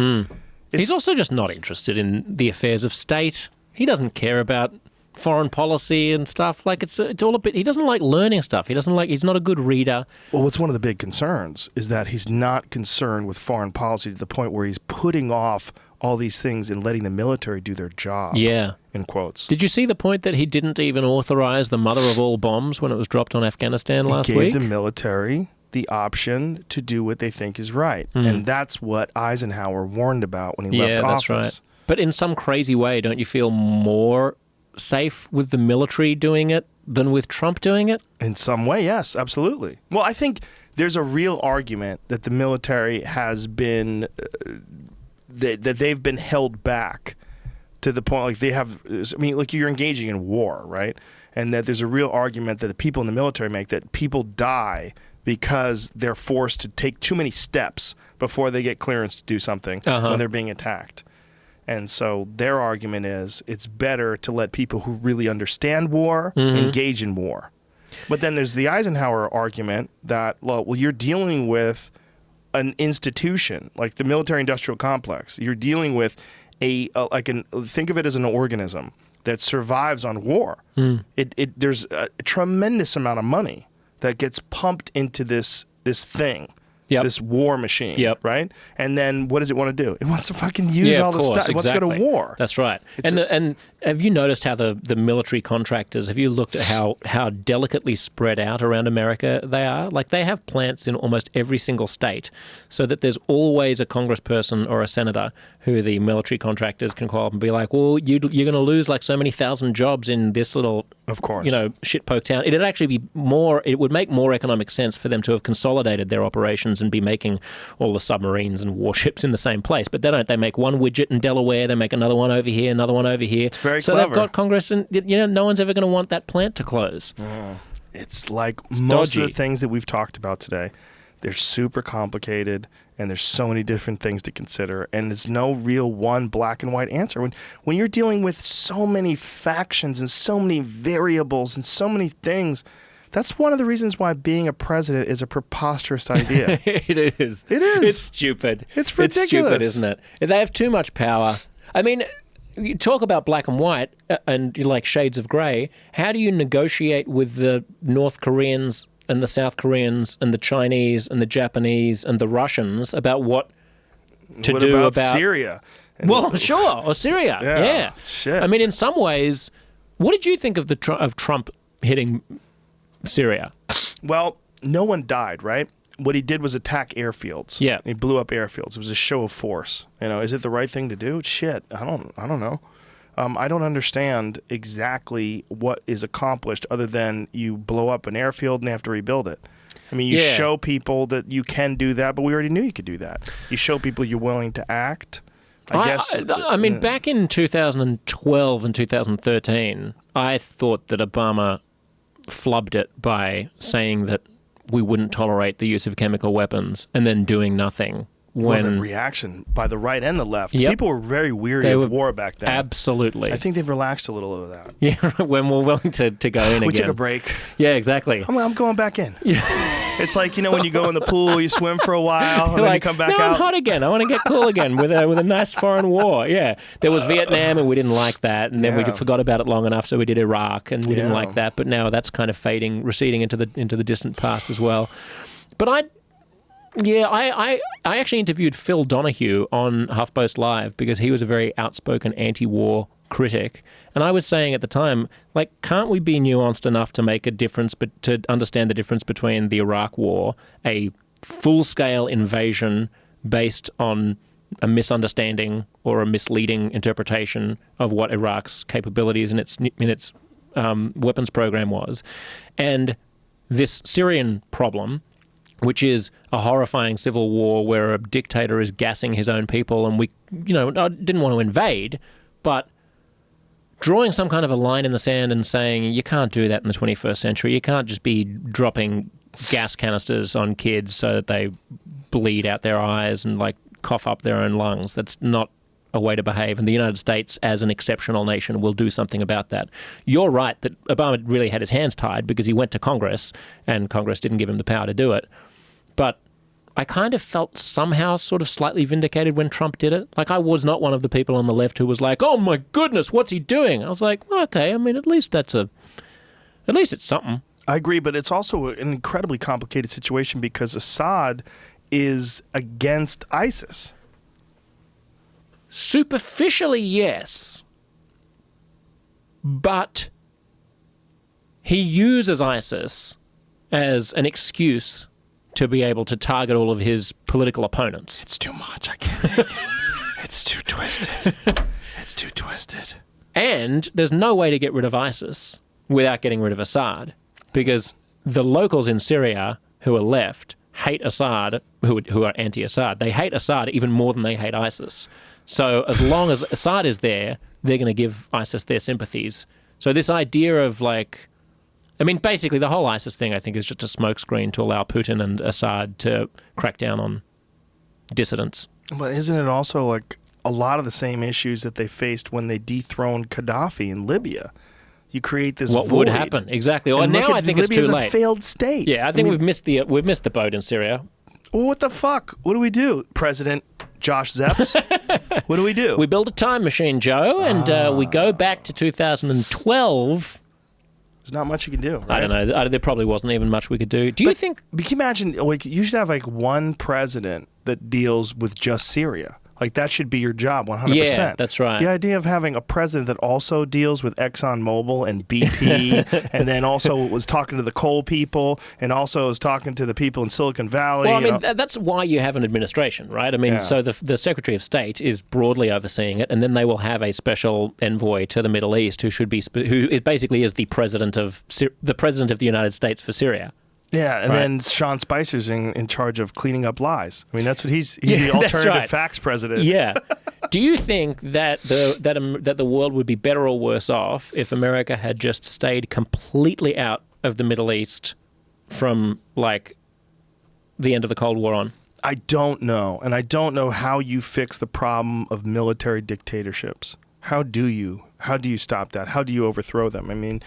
The CIA has been battling that for years. Or propping them up. Or propping them up and shooting them down, or, trying to keep that issue over there and keeping them from becoming big enough where they spread to the point where they become another Nazi Germany or what have you.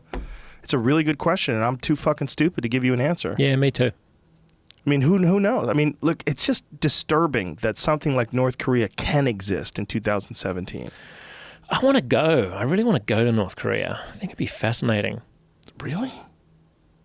Yeah, because it's the last kind of hermit kingdom left. It's the last true Soviet-era communist dictatorship. You could where probably they control, go, right? Yeah, I think you can. But the problem is you have to be kind of, accompanied by a chaperone who works for the government, who only shows you the things that the government wants you to see. Henry Rollins went.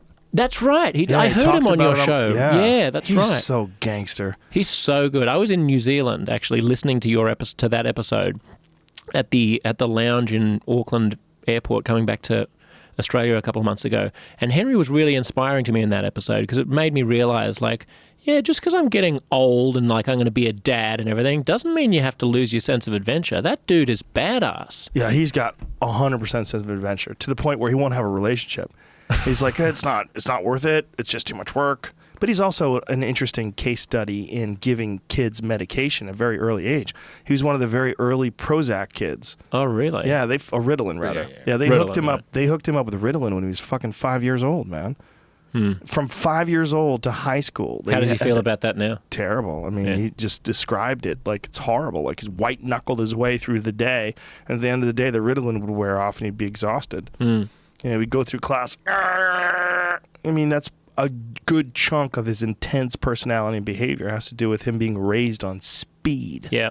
Which is crazy. It's funny how it has a different impact on people who have ADD than people who don't, right? Yeah, Doesn't it? guess. Yeah. I mean, what is ADD? I mean, it's a real thing, but like, how does it manifest itself in a person, and how does it manifest in a person that is formed in this environment where they're forced to be in this rigid, controlled social experiment called school? Well, that's right. You know? Why do we have classroom? It has to be 30 people, and they all have to be sitting in a row and they facing have a to blackboard. program you to have a regular job that you don't have. Yeah. I don't have. No. He doesn't have. There's a lot of people that don't have jobs where you have to work in a fucking cubicle like Well, that. that's one thing that I assumed we would have gotten to today, which I'm surprised we didn't, which is like the rise of automation and robotics and stuff. I mean, millions. How many millions of Americans?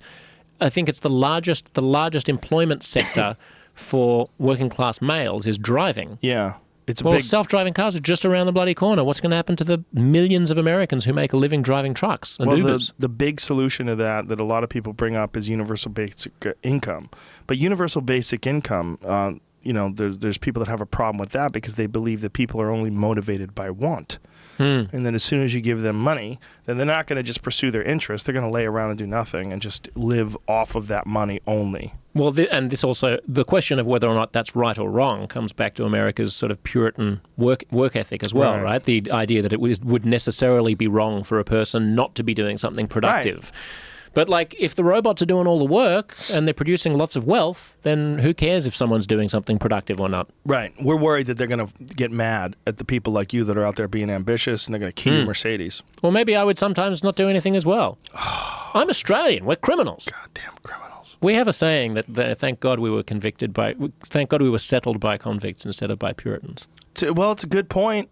I mean, we're fighting off the echoes of those fucking ridiculous instincts from the Puritans that landed here. We're still fighting that off. I mean, that's a big part of what America is. Yeah, I think that would be a big impediment to universal basic income. This Puritan sense of justice, that there is justice. And also, I think maybe people just want work. They want purpose. Like the people who were retrenched by... But you could have purpose as well as universal basic income. You'd have to sort of program it into the zeitgeist of the culture. Right. And give people, voluntary ways of expressing themselves and contributing that weren't tied to their income. Yeah, encourage people to pursue actual interests. Like, say, if you gave people universal basic income and encouraged them to pursue artistic venues or ventures. I mean, whether it's writing or painting or whatever the fuck it is, and you say, like, look, there's a lot of merit in that. Like, and you can do this. Your food is bought. You have a home. You can eat and you can sleep. You have a roof over your head. Now do what you want. What do you want to do? I think it's a fantastic experiment, and I'm glad that there are a few little jurisdictions in Scandinavia and Canada which seem to be trying it out, because I'd be interested to know how many, like you could imagine different groupings of human psychology.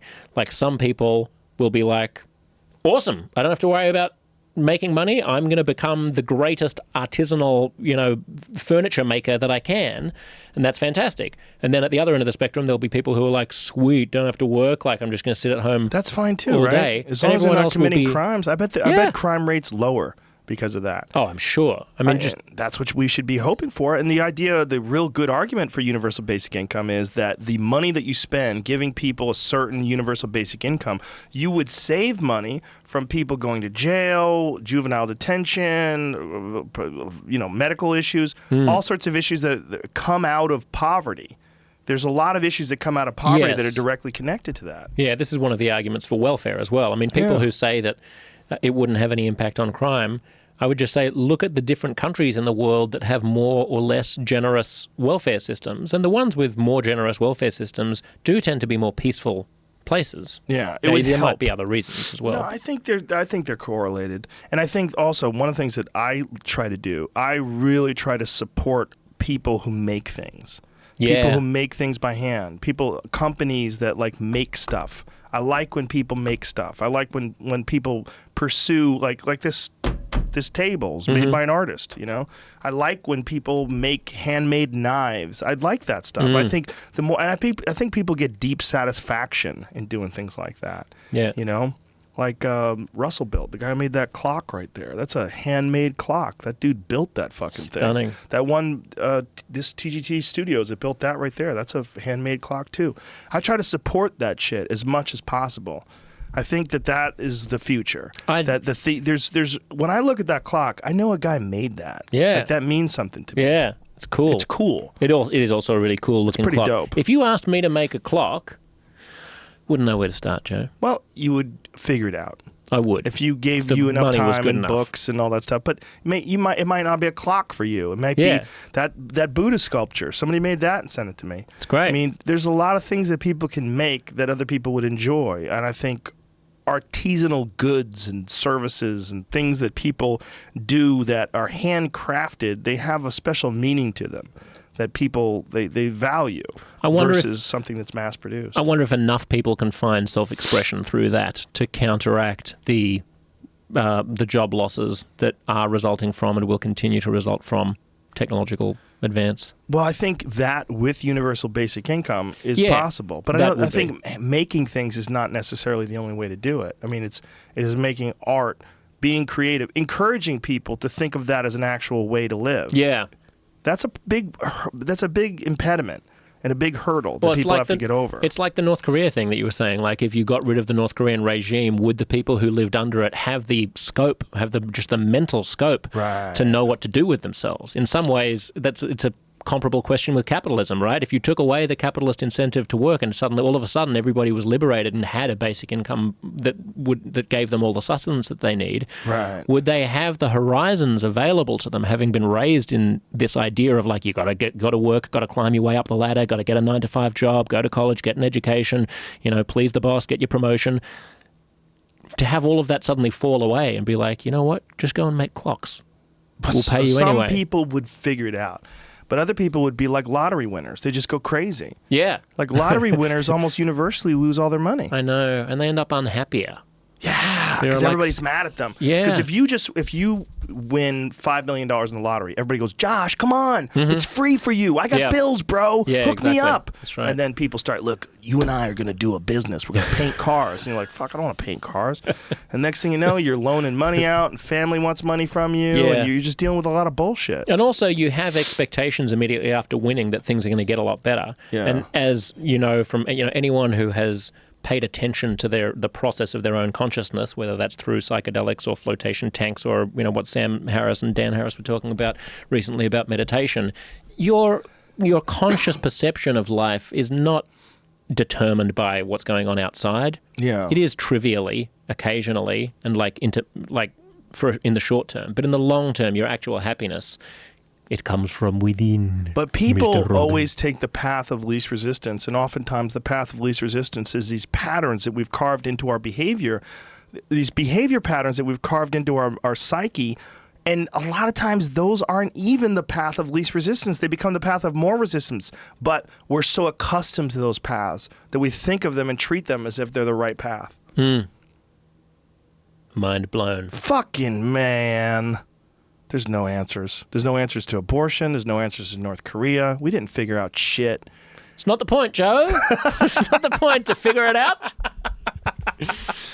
Let's end this and do yours. Yeah, wonderful. We'll I want to talk to you. I'm going to do like a quick round of questions and also talk about extraterrestrials on my podcast with Joe. Josh motherfucking Zepps, ladies and gentlemen. Thank you, sir. Wonderful to be back. Always a great time. I love you. Oh, I love you too, brother. All right, we'll be right back with Josh Zepps.